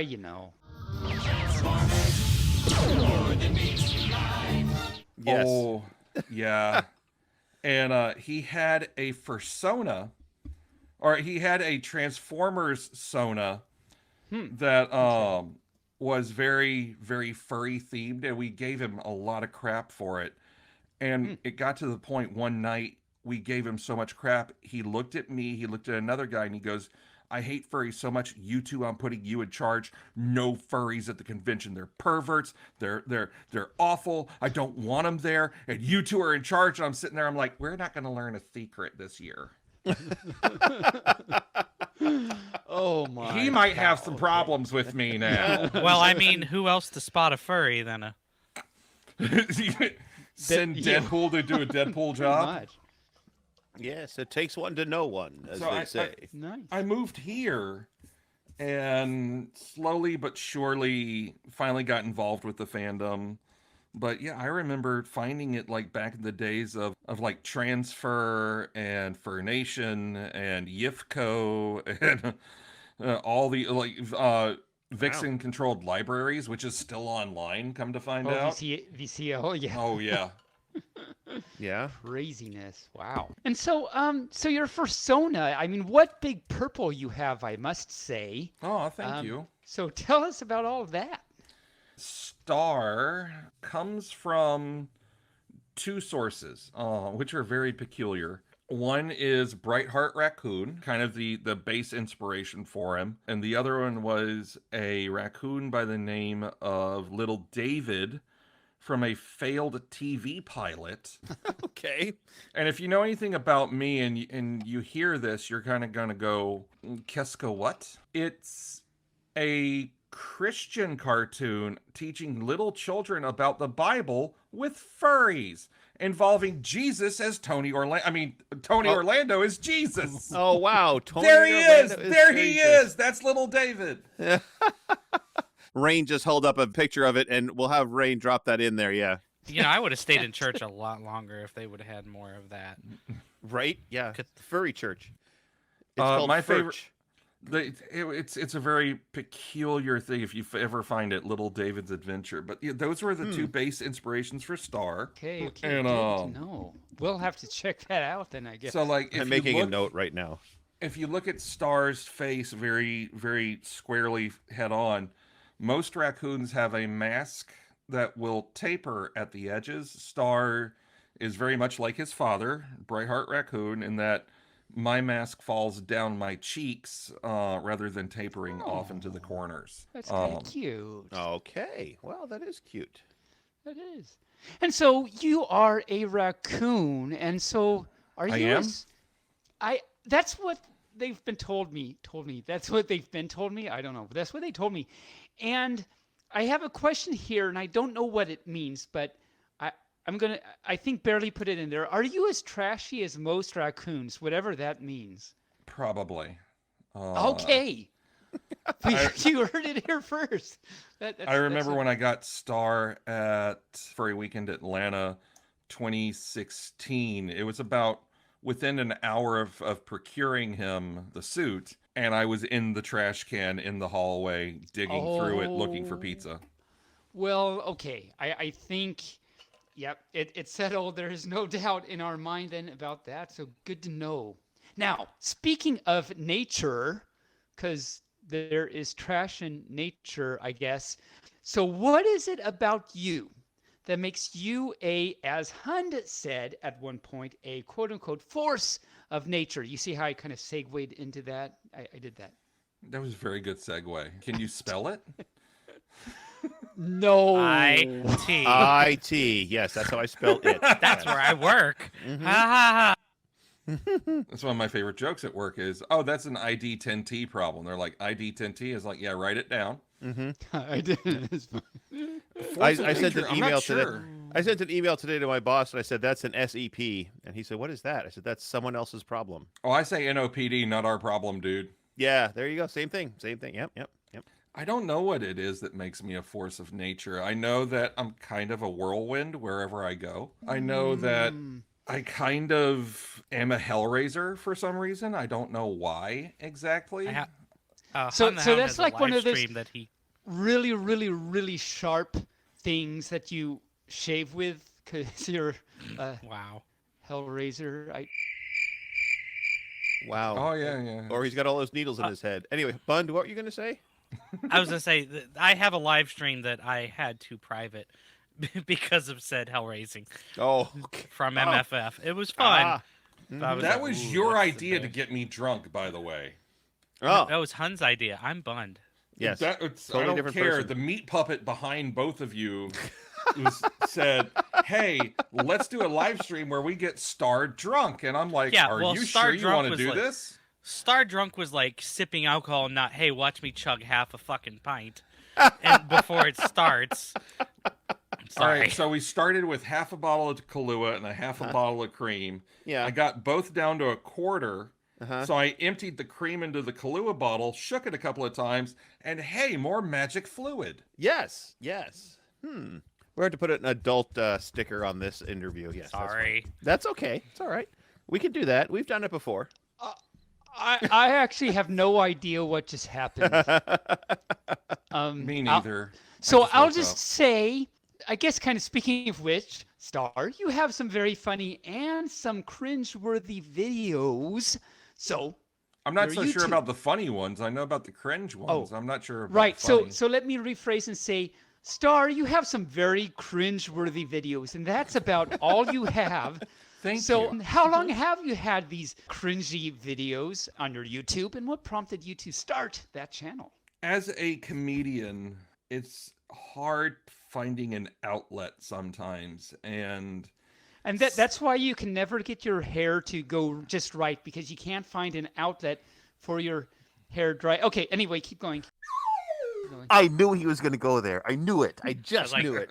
10 seconds before that, Barely's like putting his head down. I know. I was like, oh my God, no. it's called softballs. I lob them, and Taebyn just knocks them out of the Knocks park. it out of the I do park. what I Yeah. can. Taebyn, I I'm do what I sorry. can. Yeah. I keep calling you Taebyn. I'm sorry. No, it's Taebyn, like a bin of Taebyn. Tay. Yeah. Okay, yeah. Yes.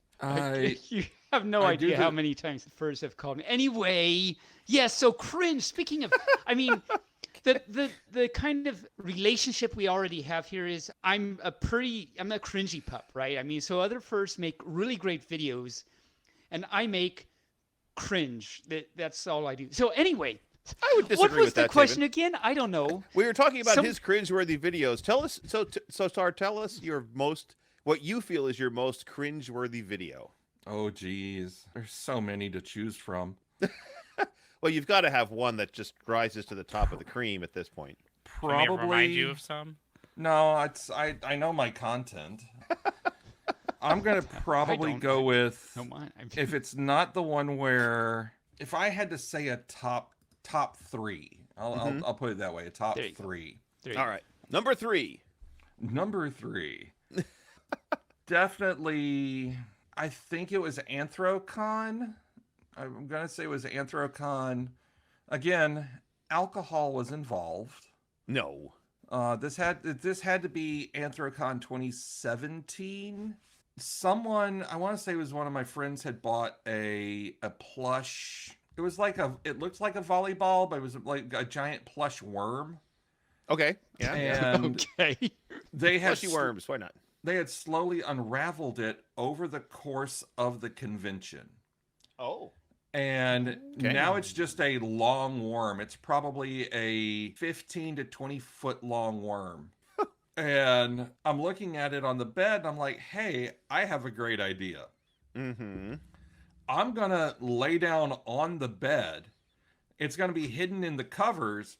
And I look at this random guy and I go, and I want you to reach under me like I'm a football player, grab the worm and start pulling it like I have tapeworms. And the video, the way it's framed is it looks like he is full on just lifting my tail, reaching on up in there, grabbing a hold of something, and he starts pulling. And of course, I'm just going with it. I'm just acting, and he gets to the end of the worm. It's a bulbous end, and he just takes it and smacks my rear end with it. Bulbous. So That was Star, number three? Yeah. Yeah, I that's was literally number going to three. say that one. Star, I was going to say that one. And then it didn't take off until I posted on Reddit. It was like went on to Yif and Hell. And those Yeah. people just like Oh, I'm took it. a hero to them now. Wow. Okay. One Okay, of what's the- number two? Okay, so I was in Nyota again. Well, Nyota was a costume that I did have for a while. It was a lion. Okay. It was actually part of why I'm a furry. I ended up purchasing the costume used from a friend. So it was Latin Vixen made lion. And it had always been a dream of mine since purchasing him in 2013 to be so intoxicated I don't remember it. and to drunkenly sing "I Just Can't Wait to Be King." So I'm at Megaplex. I'm really lit, like keep fire away from mouth lit. And one of the locals had decided to do furry karaoke. I've got a half a bottle of vodka in me, and I go, you know what? Time to make dreams come true. And I'm so drunk that, and there's so much happening in that video. It's called I Can't Wait to Sober Up. Mm-hmm. And there's like a random person on stage with me, like they're a backup singer. I don't know what's going on. They were left shark. They were left sharking it hard. And you can see the guy who's running it, Simba, in the background. At one point, I'm so drunk, I fell over and couldn't stop singing. So as I'm tumbling over, I'm still going. And people are like, oh my God, is he okay? And I'm still like, I'm on the ground. I'm like, I just can't wait. What's going on? I'm sensing a theme. Great. That sounds just great. Okay, so what's the number one most cringeworthy video? I was sober for this one, and I'm sure Hund will debate me on this, but I'm gonna go with my OnlyFans submission. Okay. I'm on the bed. Don't worry, it's not going where you think it is. Okay. I have no idea what I am thinking at this point. So, Taebyn doesn't have a bed. He has a Sleepy's box. So, yeah. I do have a Sleepy's box. Yeah. Does it have a little grate on the front with a little padlock? Yeah, it's great. That's what you did there. It's very good. Yeah. So I'm on the bed. There is full on just themed 70s mustachioed music playing in the background. Austin Powers? Something like that, yeah. And I start rubbing and writhing, and then within about 10 seconds of rubbing myself over my body, I develop horrible leg cramps, fall over, and drop kick the camera over. Okay. And that got adulted for some reason on YouTube. I don't know why. Not only that, it got you removed from r/furry. Oh yeah, it did. Really? Yeah. Well, I mean, you're So not I have supposed to to post kick for him. cameras. I mean, that was the ultimate crime right there, I think. Yeah. So, were you clothed? I was in full suit, and Star is not a mersuit. Okay.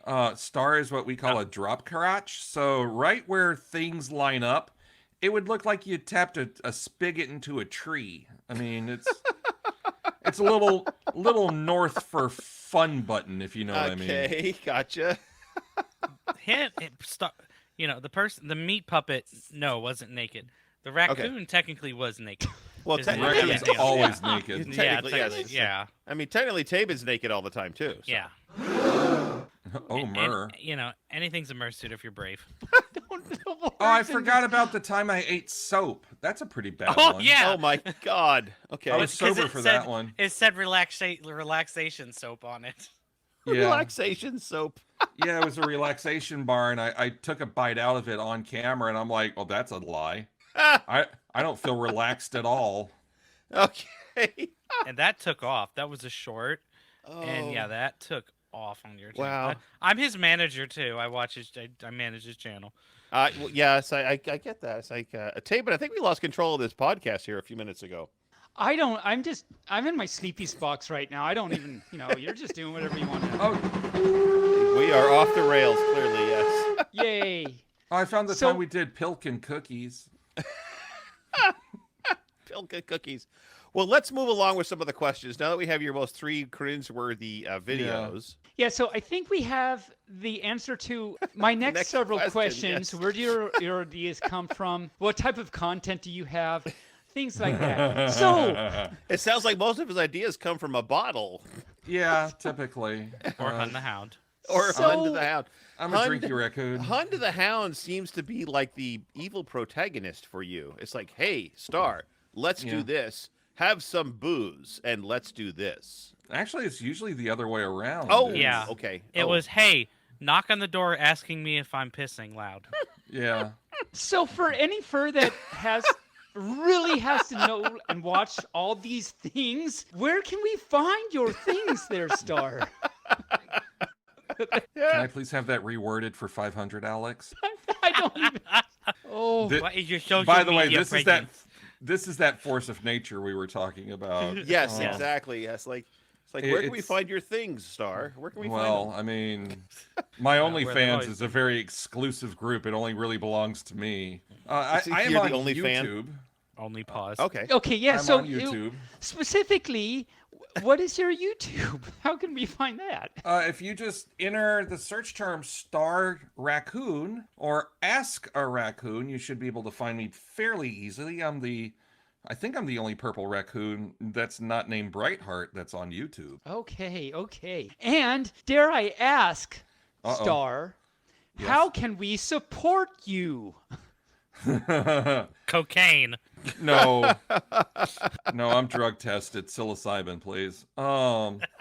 That's right. It doesn't show up on a drug test. I learned that. Things we learned today, kids. Magic mushrooms.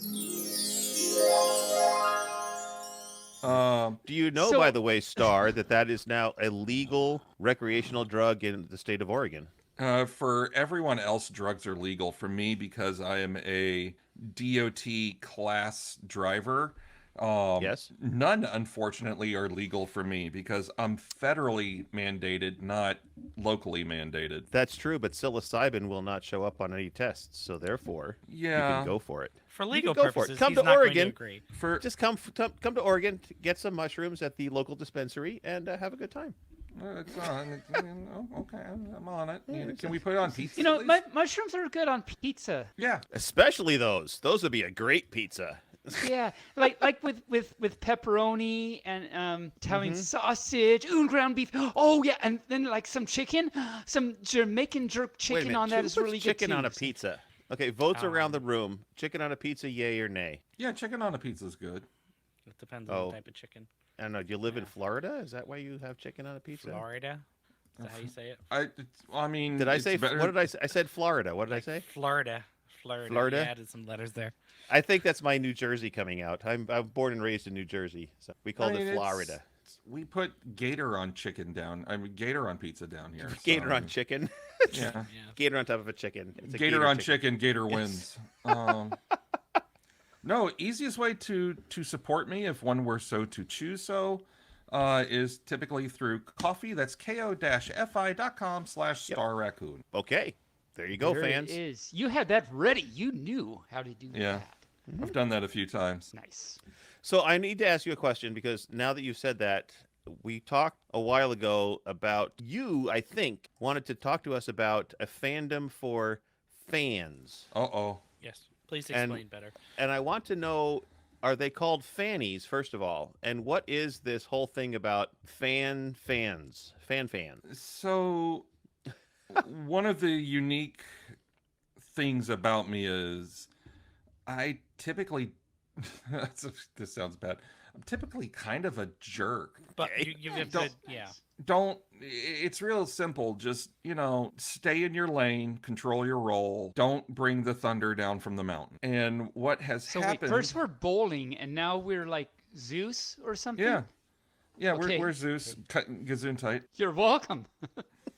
So there is a person who shall remain nameless, and they are known for contacting fellow YouTubers such as myself and Hund. And what they do is they say, hey, I liked and supported your channel. You should like and support my channel too.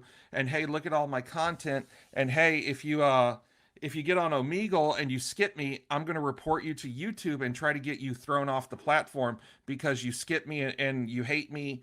And please look at my videos. And they're all videos about ceiling fans. I'm not joking. And they're not like explaining anything. Like, this is a model T85. It has There's a a ceiling reciprocating. fan, and there's another one, and there's another It's literally one. just this It goes guy round and turning. round. Yeah, just this guy turning on and off his fans. Oh, he turns them on and off. Well, there you go. Yeah, I mean, it's not that often you Riveting. get to energize your fan base. True. It's very, very. And very true. so in one of the things that I'm very good at is research. Okay. I'm not going to dox them, but I have found ways of contacting their family members, their home address, their phone numbers, all through legal means of research, because certain people, and now we're going to get into the weeds a little bit, certain people forget to not use their real name. Oh, it's true. And so they'll post their name, their real name, and I'll go, neat. And I see that they're really into ceiling fans. So I'll type in their name on Facebook, and within the first top 10 hits of their name, there's a picture, the same picture of the same ceiling fan. I'm like, neat. And then I look at their Facebook profile, and they've favored and friended all of their family members. And I'm like, neat. Let me tell your mother what you're doing online. And what typically happens is their family will become very self-aware when a person from the internet calls their home. And I'm like, hi, you don't know who I am, but your son has angered the internet. Yeah. And if You've I am angered the internet. And if I'm the first person to call you, that means he's not hidden your home info very hard, and that I'm not the last one that will be calling you. So in my research, so I'm going through this guy's like friends list, and there's a lot of people with ceiling fan pictures, and I'm like, ooh woo, So it's a thing. what's It's a this? Ooh woo, yeah. I'm legit like, ooh woo. What's this? Notices your fan. And I start clicking, and it's a vibrant fandom. And there's a drama. There's like someone got thrown out of the fandom for disagreeing with another one. And I'm like, what did they disagree on? Which way the fan blade spin? Your fan, it was going counterclockwise, and it should be going clockwise. Come on. You had it sent in winter mode when it was summer. How dare you? Yeah, I was about to say that. Oh, geez. They go both ways. They go Fans both are ways. bisexual. Are you they're bifannual? Yes. Thank you. Oh my God, yes. So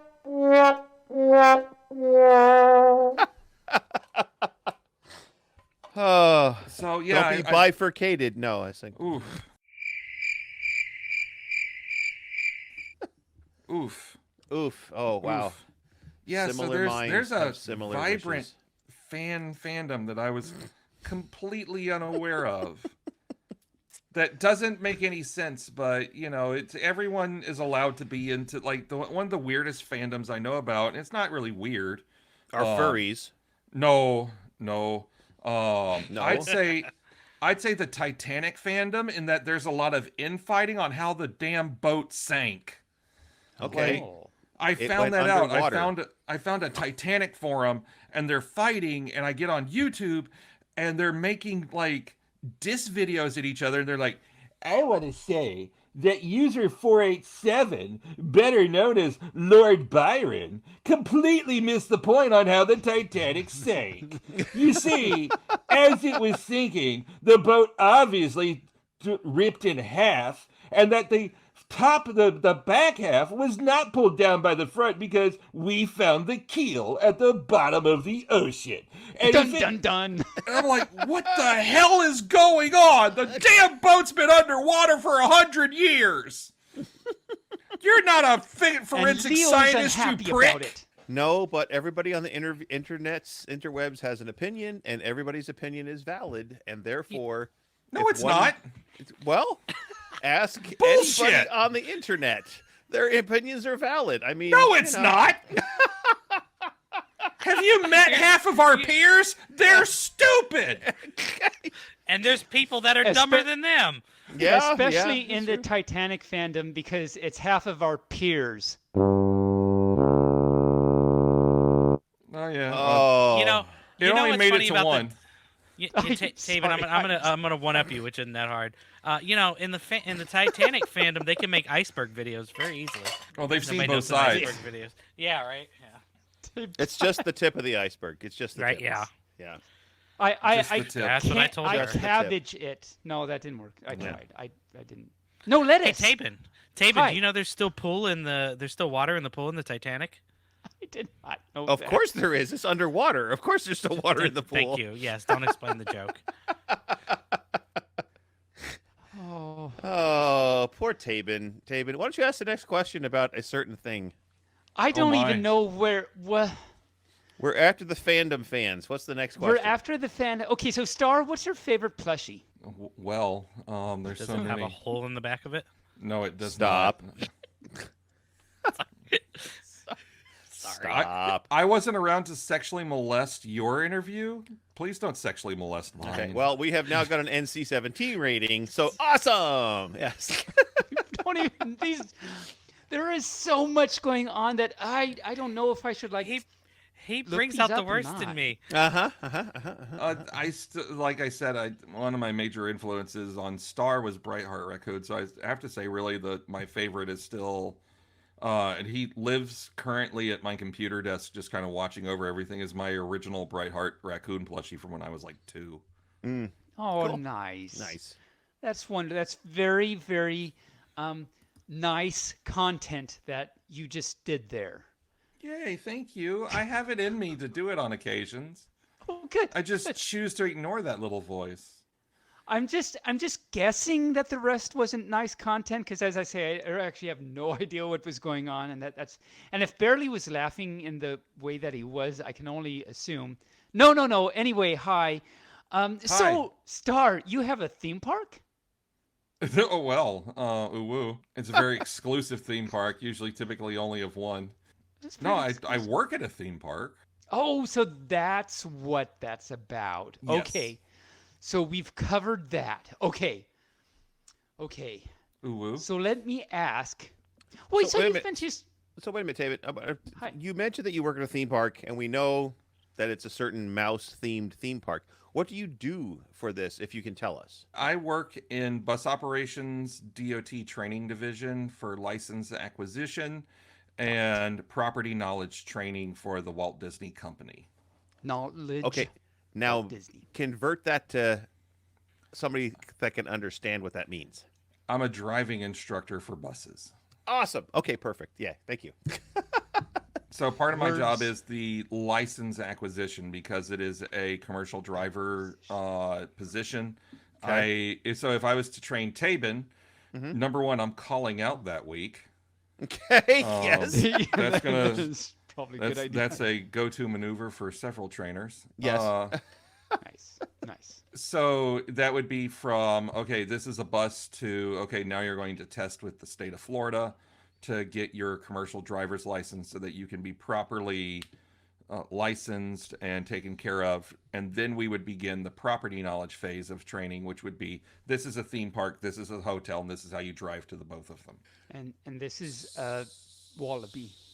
Yep. So I'm assuming then that the Walt Disney Company has buses that run between the different parts of the park? Yes. So that's why we you have to have those? 20-something, I would think it's 25 hotels, 5 individual theme destinations, and 2 water parks. So that would be like the Magic Kingdom, Epcot, Hollywood Studios, Animal Kingdom, Disney Springs. What is Disney Springs? It used to be Downtown Disney, now it's Disney Springs. They just renamed it. Was it getting confused with Downton Abbey? No, there's Downton a Disney, there's a Downtown Disney in Anaheim, but we were slowly moving away from that moniker so that we could redevelop the property to a different theme. Oh, okay. Cool. All right. Thank you for answering that question. For all you techies out there, now you know. And that's when Mickey gets on a pogo stick. Because it's a Disney spring. I don't know. Well done. Oh, wow, that was a long journey there, Taebyn. I do that. It was a short fall, but he bounced right back. Yeah. Fun. Anyway, so Star, is there anything else that you would like our listeners to know about you? Well, I studied at Juilliard. I've seen The Exorcist about 50,000 times, and it keeps getting funnier every time I see it. All right, Beetlejuice. Summoning 3 times, hun. Yeah.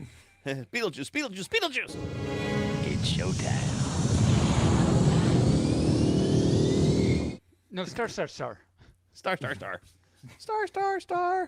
I don't think there's anything else that I want to. I'm fairly There's open nothing else book. I want anyone to know. Yeah, it's do they want to know? That would be the thing. I'm a fairly open book. I guess if they just watched one of your videos, they'd know everything about you. Apparently. So Star. Yes. Last Hi, week, honey. Hun, shut up. Hun talked about getting off the elevator at MFF. Maybe you can explain why you do that to people. It's just for my own amusement. You want to re-explain what you normally say? Please explain it. So, my humor, again, is extraordinarily for my own amusement. Okay. And so, like... No one else.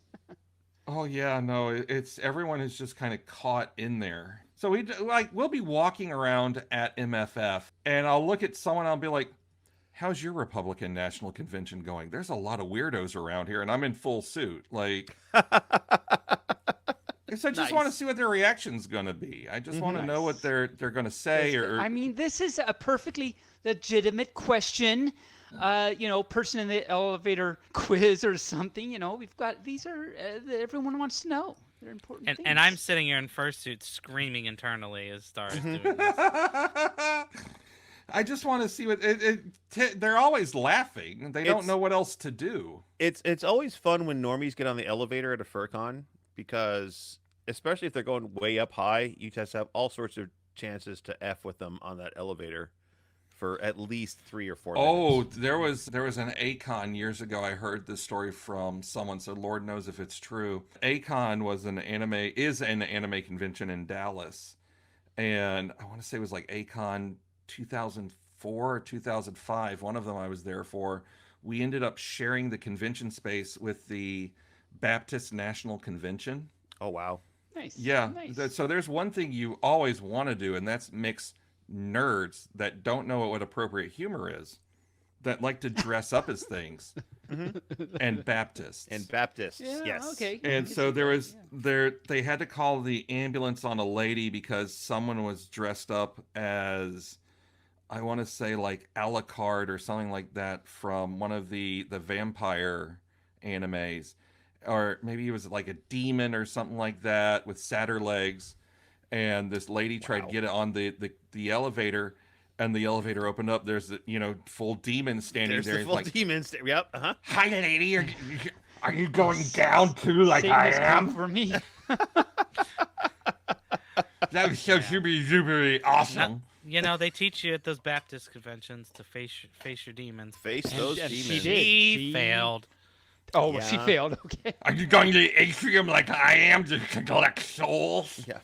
She had the vapors. My most interesting elevator story was my very first FurCon in San Jose. I went to Further Confusion, and we're getting on the elevator to go upstairs, and there's this business lady, and she's probably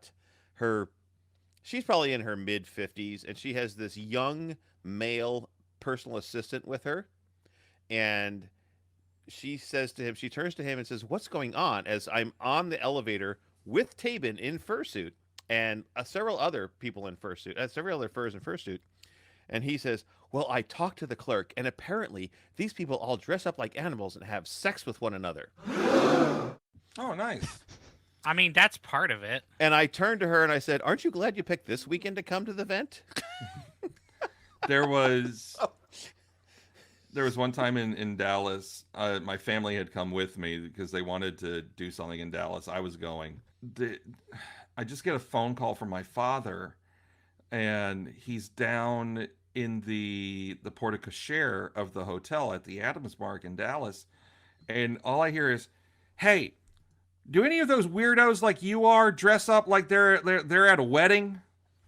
They're at a wedding. I'm like, okay, what kind of loaded question is this? Yes, actually there is, Dad. If you want to look at the Sailor Moon fandom, there's a offshoot called Wedding Peach. Yes. He's like, "All right, who's the jackass with the giant cross?" And I'm like, well, that'd be Jesus. And I had to think for a second because that was my natural reaction. It was like, well, Dad, we are in Dallas. Tends to be a lot of those people here. Oh, wait, no, you're talking about Wolfwood from Trigun. Come to find out, a woman had rented the top of the hotel for her massive, massive multi-million-dollar wedding. And was openly weeping because someone dressed as a character from an anime had come up to try to take a photo with her, thinking she was someone else.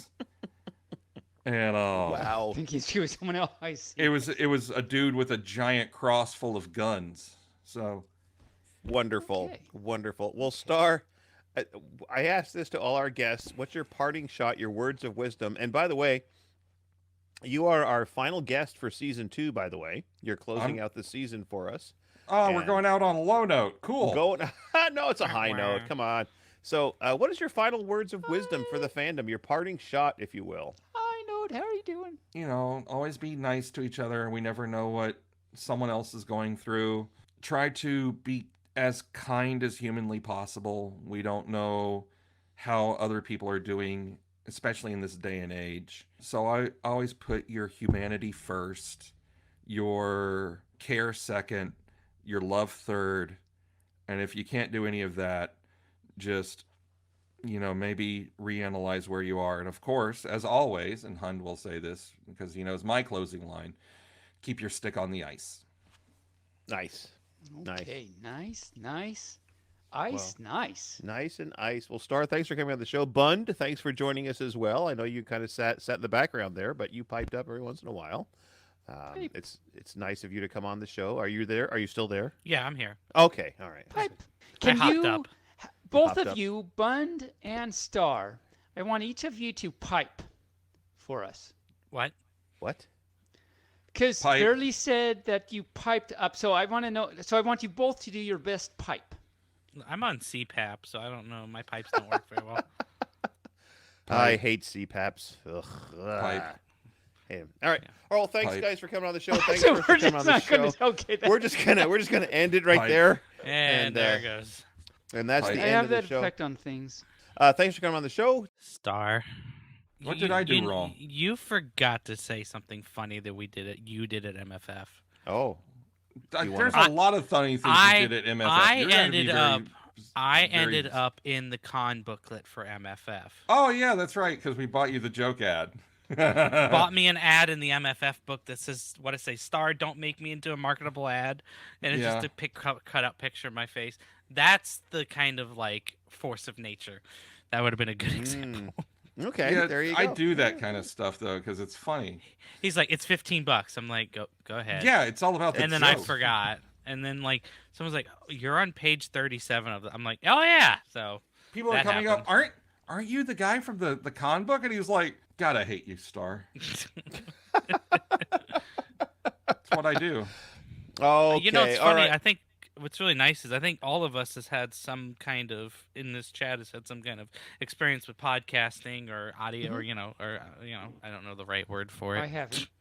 You The have? Well, you're entertainment doing biz. this. Yes. You've done this. Yeah. The entertainment biz, so to speak. Broadcast. yeah. That was the word I was looking for. Broadcasting. Casting those broads out to the world. All right, guys. I remember those and days very furs. well. Yes. Thank All right, you for having us. we're gonna say goodbye. We're gonna say so long, farewell, stay furry, and moving right along. Okay. Star, join me in Thank you Discord. for joining us. Have a good evening, Bark. Bye. That was quite the episode with Star Raccoon there. What do you think, Taebyn? I still don't know what just happened in the last 40 minutes. So, but yeah, we'll just say that was quite a thing. That's what I can definitely say about that. It was I don't quite know a what thing. kind of thing, but it was a thing. Interesting couple of furs. Like I said, Bund the Bunny kind of popped in just unannounced and uninvited. But no, he wasn't uninvited. I invited him. So, but they're fun little things. And Little things. Star, I can't think of anybody's name anymore. Star has some really interesting things going on in his background, to say the least. Apparently, things have happened to him. Apparently. As I say, I have no idea what happens. I just know things have happened to him, and it sounds wonderful. I guess. Is the word? I guess. Well, I think at this point we should venture forth into the rest of our show, so that we can wind up this episode and wind up this season, and move along. What do you say? Let's move on and see what other things shall befall our fluff. Yes.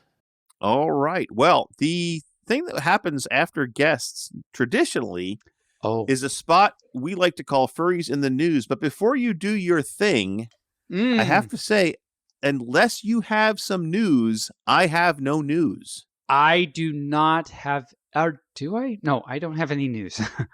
Yeah, it's been a slow news week for furries. So, as a gift to our listeners, I think perhaps we will just go right into upcoming events. Furries in the news. Okay, let's do that. Let's do that. Okay. I had it. I couldn't. Yes, upcoming events.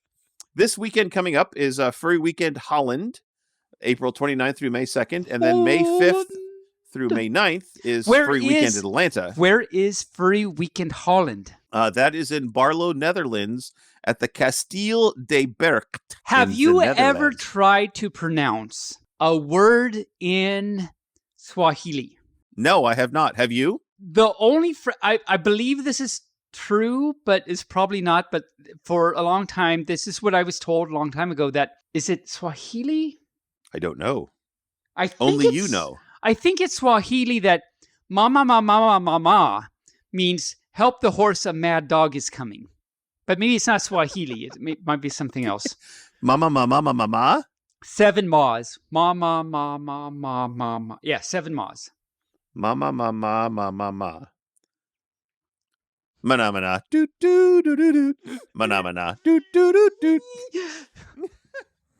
Anyway. Oh yeah.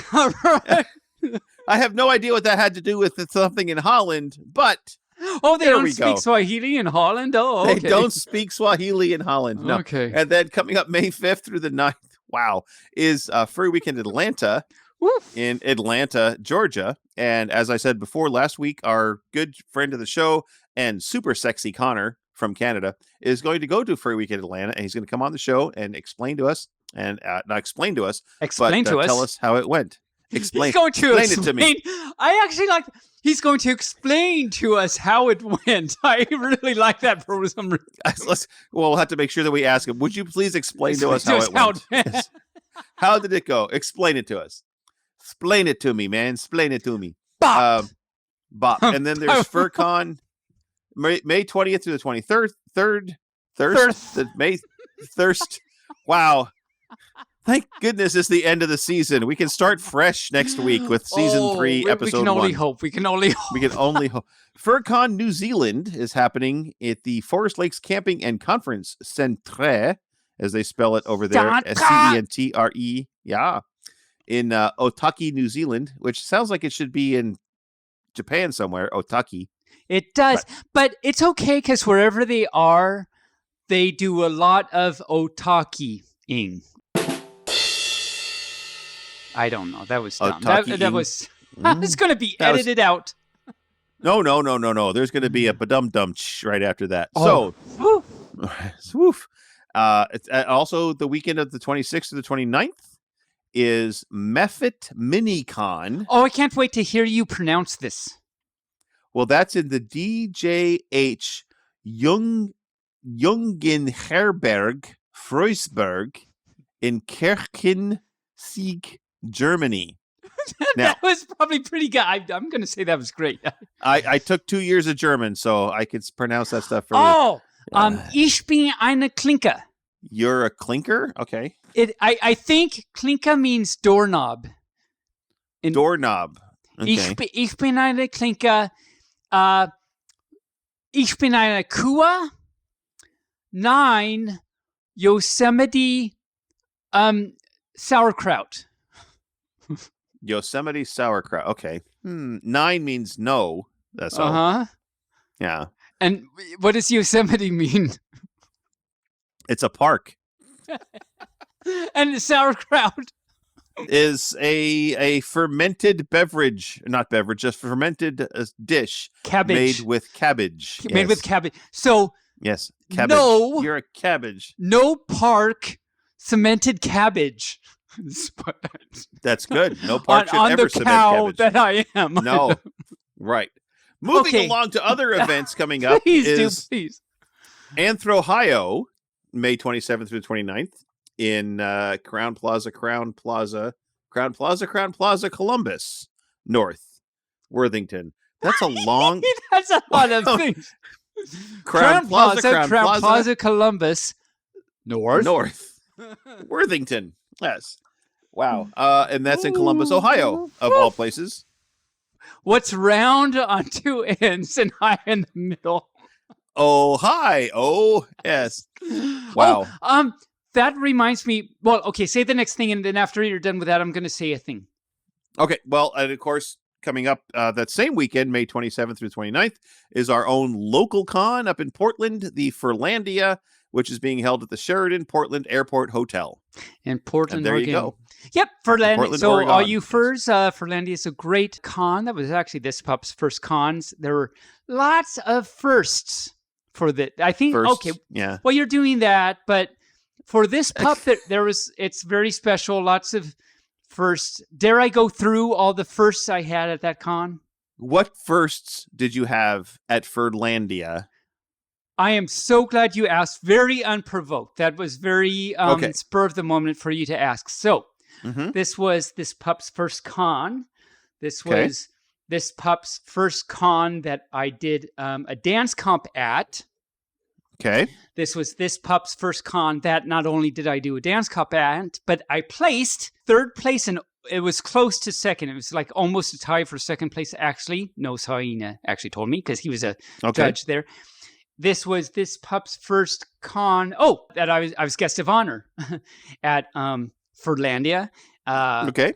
I met Bucktown Tiger there. It was just for me it was just a very special con and everything. And I like the layout, and it's just a good little con, I think.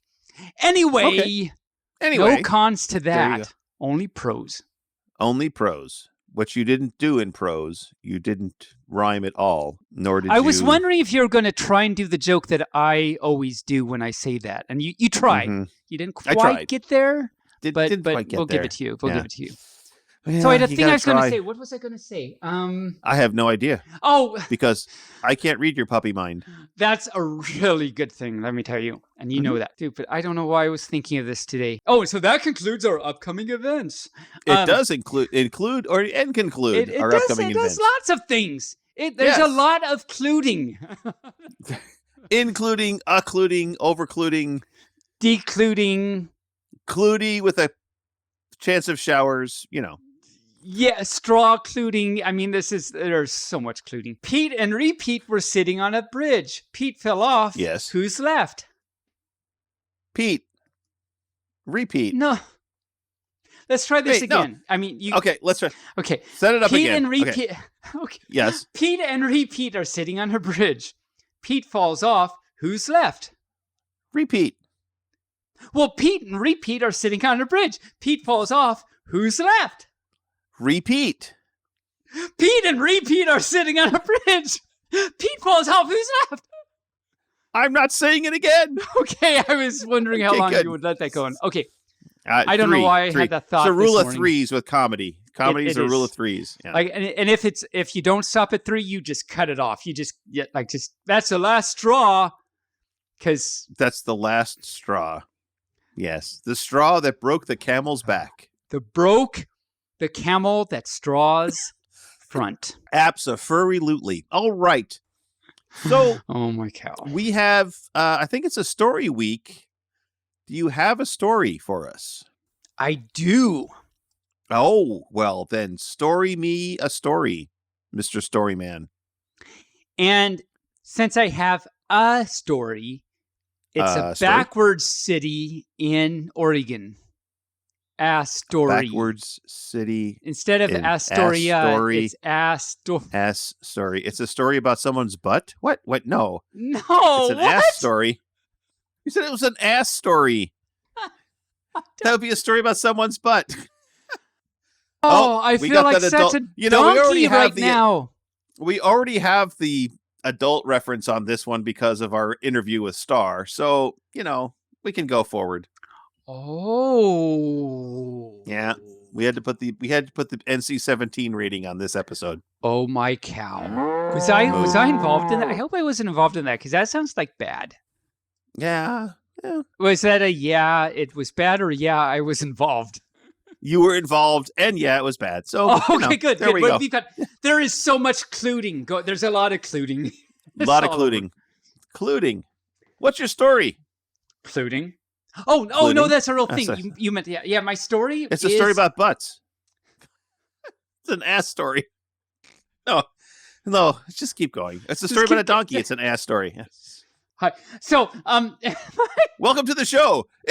Welcome to BFFT, Barely Furcasting featuring Taebyn. I am your host, Barely Furcasting, and with me today is Taebyn. Hi. How's your week been, Barely? Oh, it's good. Straws. You had like knives in your tires and stuff. I've had knives in my tires and straws in my ears. Yes. So this story is called Noisy Animals. Oh, is it a sound book? It is. Oh, and we love these. I haven't read it yet. I just got it in the mail today. And so I haven't even read it yet. I have to turn it on. There, I turned it on. It's called Noisy Animals. And on the front, there's a sticker that says, include 6 sounds, press here. On-off switch on back cover. Here's how it goes. Elephants use their long trunks to reach for food and to squirt water. Informative. I didn't know we were going to get informationative too. We have an educational podcast, you know. CEUs are earned everywhere. Yes. With there, I'm not even going to go there with where that was going. They live in groups called herds. I heard that. Oh, I've heard of elephants. They elephanta. In fact, it says, rub the elephant's side to hear her trumpet. Okay, so I'm gonna, I'm trying. It's not. I did it. She trumpeted. Oh, she must be playing cribbage, or bridge. I mean. Bridge, yeah. There's no trumps in cribbage. There's no bridge. There's no trumps in cribbage. Yeah, it's true. I don't play bridge, but I know there's no trump in crumpet. In crumpets, there's no trumps in crumpets or cribbage. There, and happily there is no Trump in the White House. I don't know. There's something I could do with that, but that was not very good. Very so. True. Anyway, challenge for furs. Yes. Make a much better pun on Trump than I just did now because it was horrible. So make a Trump pun there that I was on trumpets and elephants or something and write us in and we'll read it on the show. Okay. Macaws are the largest birds in the parrot family. They can be many different sizes and colors. Macaws use their strong, sharp beaks to eat nuts and seeds. Okay. Ruffle the macaw's feathers to hear him. He has feather. Okay, so I'm having trouble ruffling and. Okay. Well, that's what a macaw sounds like. Apparently, it's the real macaw. You're the real macaw. What time, Bones? What time is it? I don't know. I'm not a grandfather clock or something. Anyway. Damn it, Jim. I'm a doctor, not a grandfather clock. That's what I mean. Yes. Thank you. Yes. Tree frogs are tree frogs use sticky pads on their feet to cling to grass, leaves, and trees. They lay their eggs on the top of leaves. Oh, it rhymed. Their green skin helps them blend into the environment.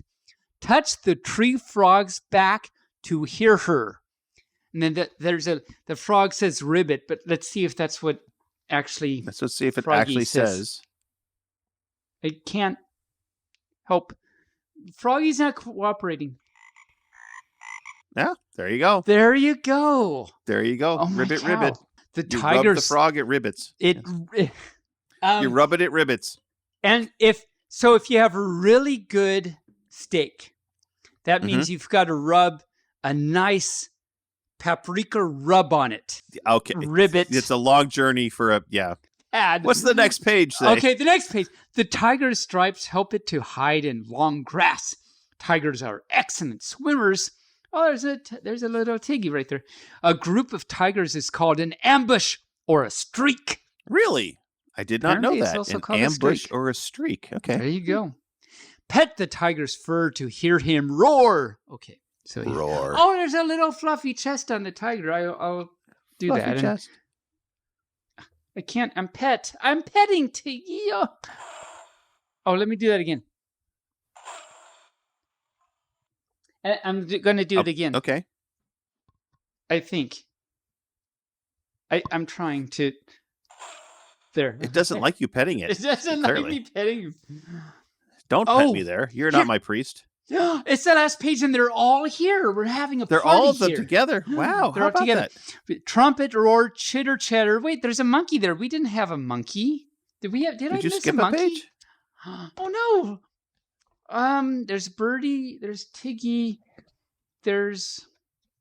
Oh, I missed the monkey. Okay, no, there's a page. You missed the monkey. Here, I know. You never want to miss your monkey. So here's the monkey. No. And don't because spank that if you monkey. missed your monkey, if you missed that monkey, that means you're giving it a very light shower because you missed it. Missed it, yes. Like, okay. Yes, I get it. I think a lot of furs out there actually did just missed that, so that's fine. A They lot didn't of them miss just much. tuned out. They were done. They were like, nope, we're done. Yeah, Nope, that's done. Monkeys use their long tails to keep balance. Help them keep their balance. They feast on the fruit, seeds, and flowers of the jungle. A baby monkey rides on its mother's back. Tickle the monkey's tummy to hear her. Okay, that's what I it love says. it when you tickle my monkey. I can't even. That's usually what I sound like when someone tickles my monkey. Okay, Yeah. good. Yes. So everything's okay. So now we're on the last page. Okay, yes. And they're all there having a party. Now that you have read about the animals, which one is your favorite? Which one is your obviously favorite? the monkey. The monkey's my favorite. Obviously, because tickle my monkey and I'll be yours forever. Forever. And it says Forever. press the button to hear the animals again. I'm so excited. Oh, for you. all of them at the same time? Wow. Maybe. Let's see. Let's go. Let's hear.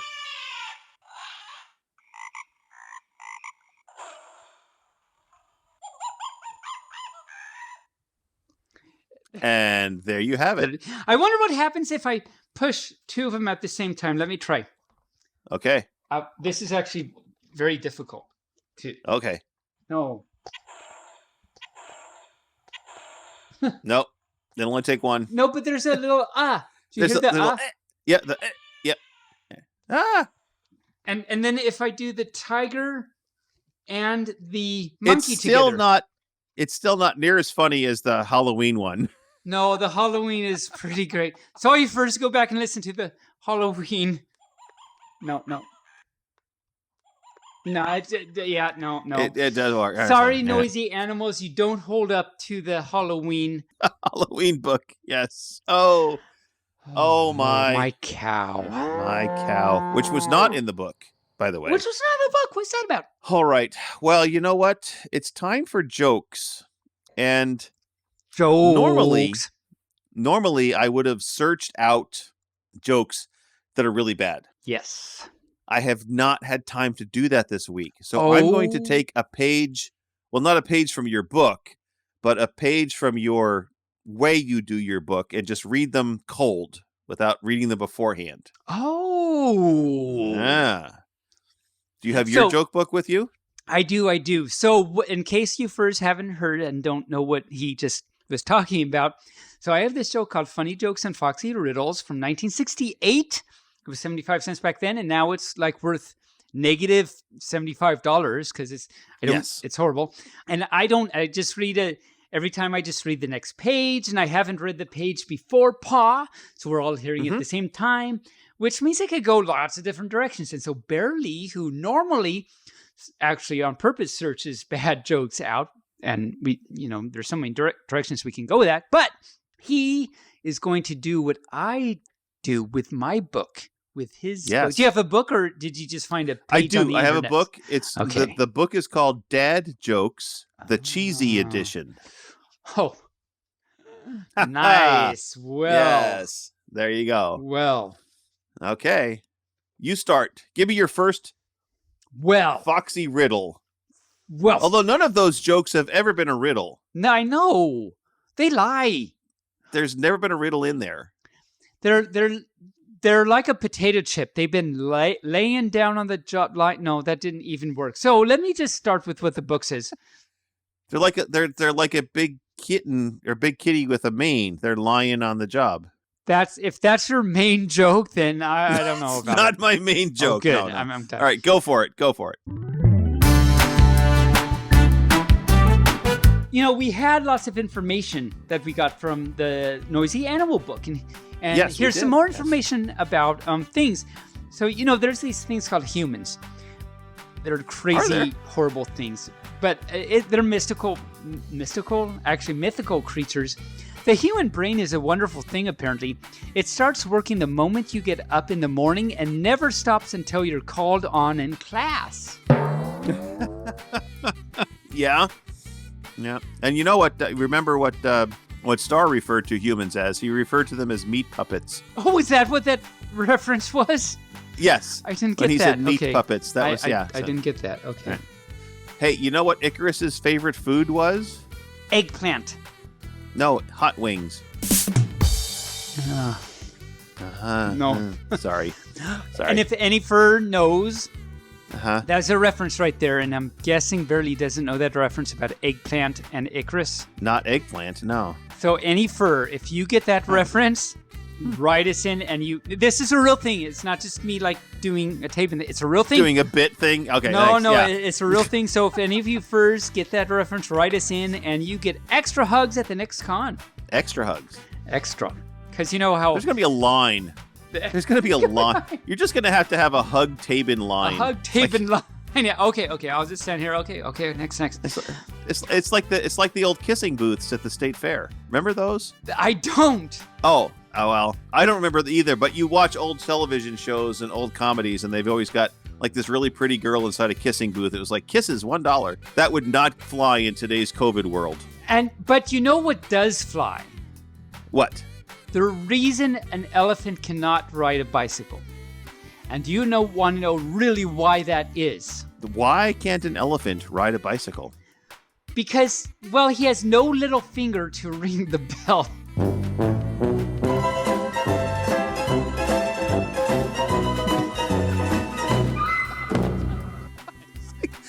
Okay. All right. Oh my. This one almost is as bad. Sorry, sir. We don't serve time travelers here. A time traveler walks into a bar. Oh. It's backwards. Yes. Oh, it's like Astoria. It's, yes. Indeed. Speaking of elephants. Okay. You have a furrowed brow. I don't think just I should read even it. read this because I don't Just, even... no, okay. just read it. So, barely.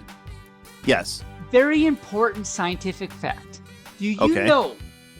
Mhm. Because someday you might want to keep an elephant from going through the eye of a needle. I mean, you might want to do that someday. So, how would you? How do you think you would keep an elephant from going through the eye of a needle? I don't know. How would you keep an elephant from going through the eye of a needle? Wait for it. Uh-huh. Wait for it. Waiting. Yes. Okay, third time's a charm, and I'll just go for the gold and say, you tie a knot in its tail.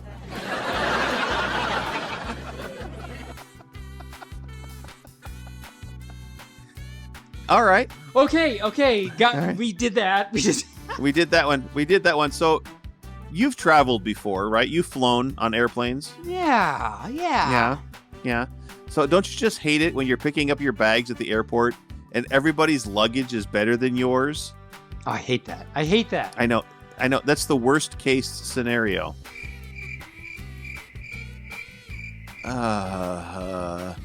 This is why we don't do this, but it's also the reason why we do this, actually. Yes.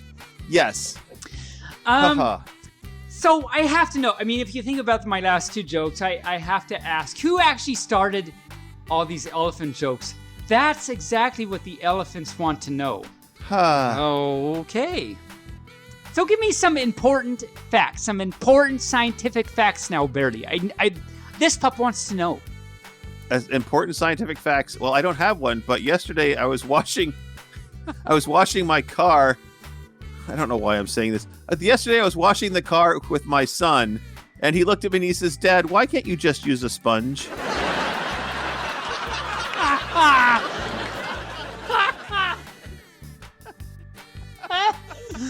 I know why you said that, because it was awesome. Yeah. Oh. I'm gonna write that down. That was good. That was awesome. That was awesome. All right. So, have you got one more? Speaking of that, I do. I want to know if you know. Yes. What goes clomp, clomp, clomp, swish, clomp, clomp, clomp, swish. I have no idea. What goes clomp, clomp, clomp, swish, clomp, clomp, clomp, swish, clomp, clomp. Clomp, swish. Swish. An elephant with one wet tennis shoe. Huh? And you know, do you know which elephants do not get toothaches? What elephants don't get toothaches? Those in the half of the herd that use crest. What? How is that even funny? It's not, because the reason it's not funny is because the way that you stop an elephant from charging, is to take away his credit card. Yes, I knew that one. And I'm going to ask you one thing. You know what's really odd? The number 3. That was a prime joke right there. That was prime. But what's really odd is numbers that are not divisible by 2. Oh, okay. So you were close. I was very close. I was close. Okay. Do you know? This is very important. What is it with all these elephants anyway? How do you know it's the elephant chapter? How do you know when an elephant is in your bed? He's hogging all the blankets. Also, yes. When he has an E on his pajamas. Okay, I'm going to say one more, and then I'm done. Okay. I just finished reading a book about the greatest basement that ever existed. The greatest basement? That's so exciting. Tell me all about it. It was a bestseller. Oh, it was. I'm closing that book right now. I'm closing it. It's going away. Okay. Book is gone. Okay. Mm-hmm. Okay. Yes. Okay. Okay.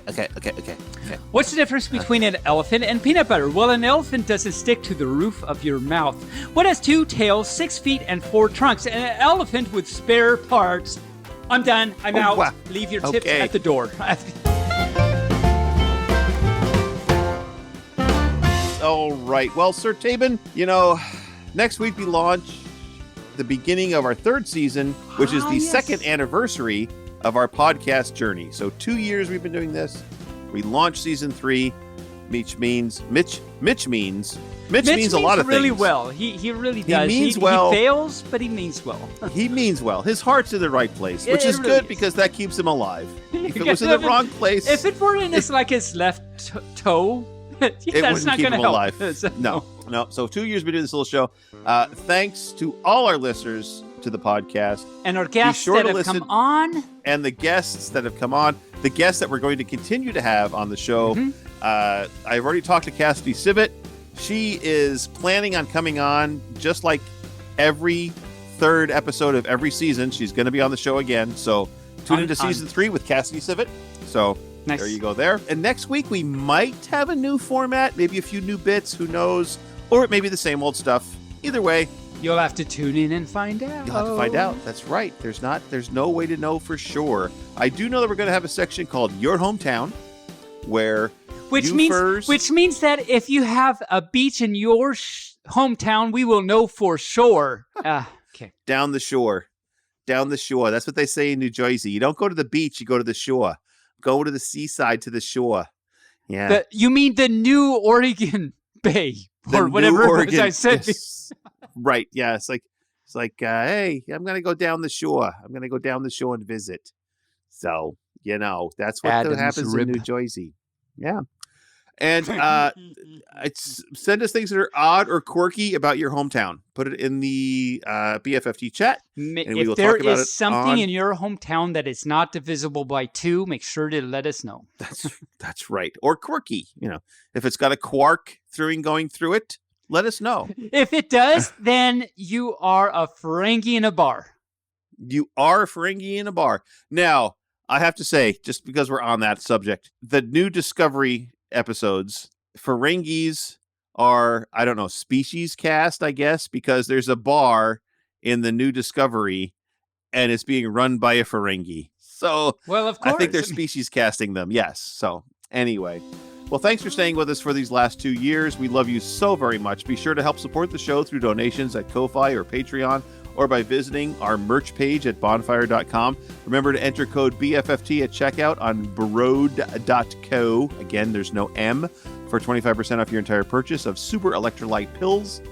Also, I am working with some puppies on a new podcast called Off Leash, which is going to premiere on May 1st. Very exciting. So look for that on your favorite podcast platform. It is very NSFW. Oh. And it will give you insight into the world of puppy play. And so, from Lord Barely to all the serfs in the kingdom, I say to you, as we close out Season 2, Moobarkfluff, stay furry. Taebyn, give us your final thoughts on the ending show for Season 2.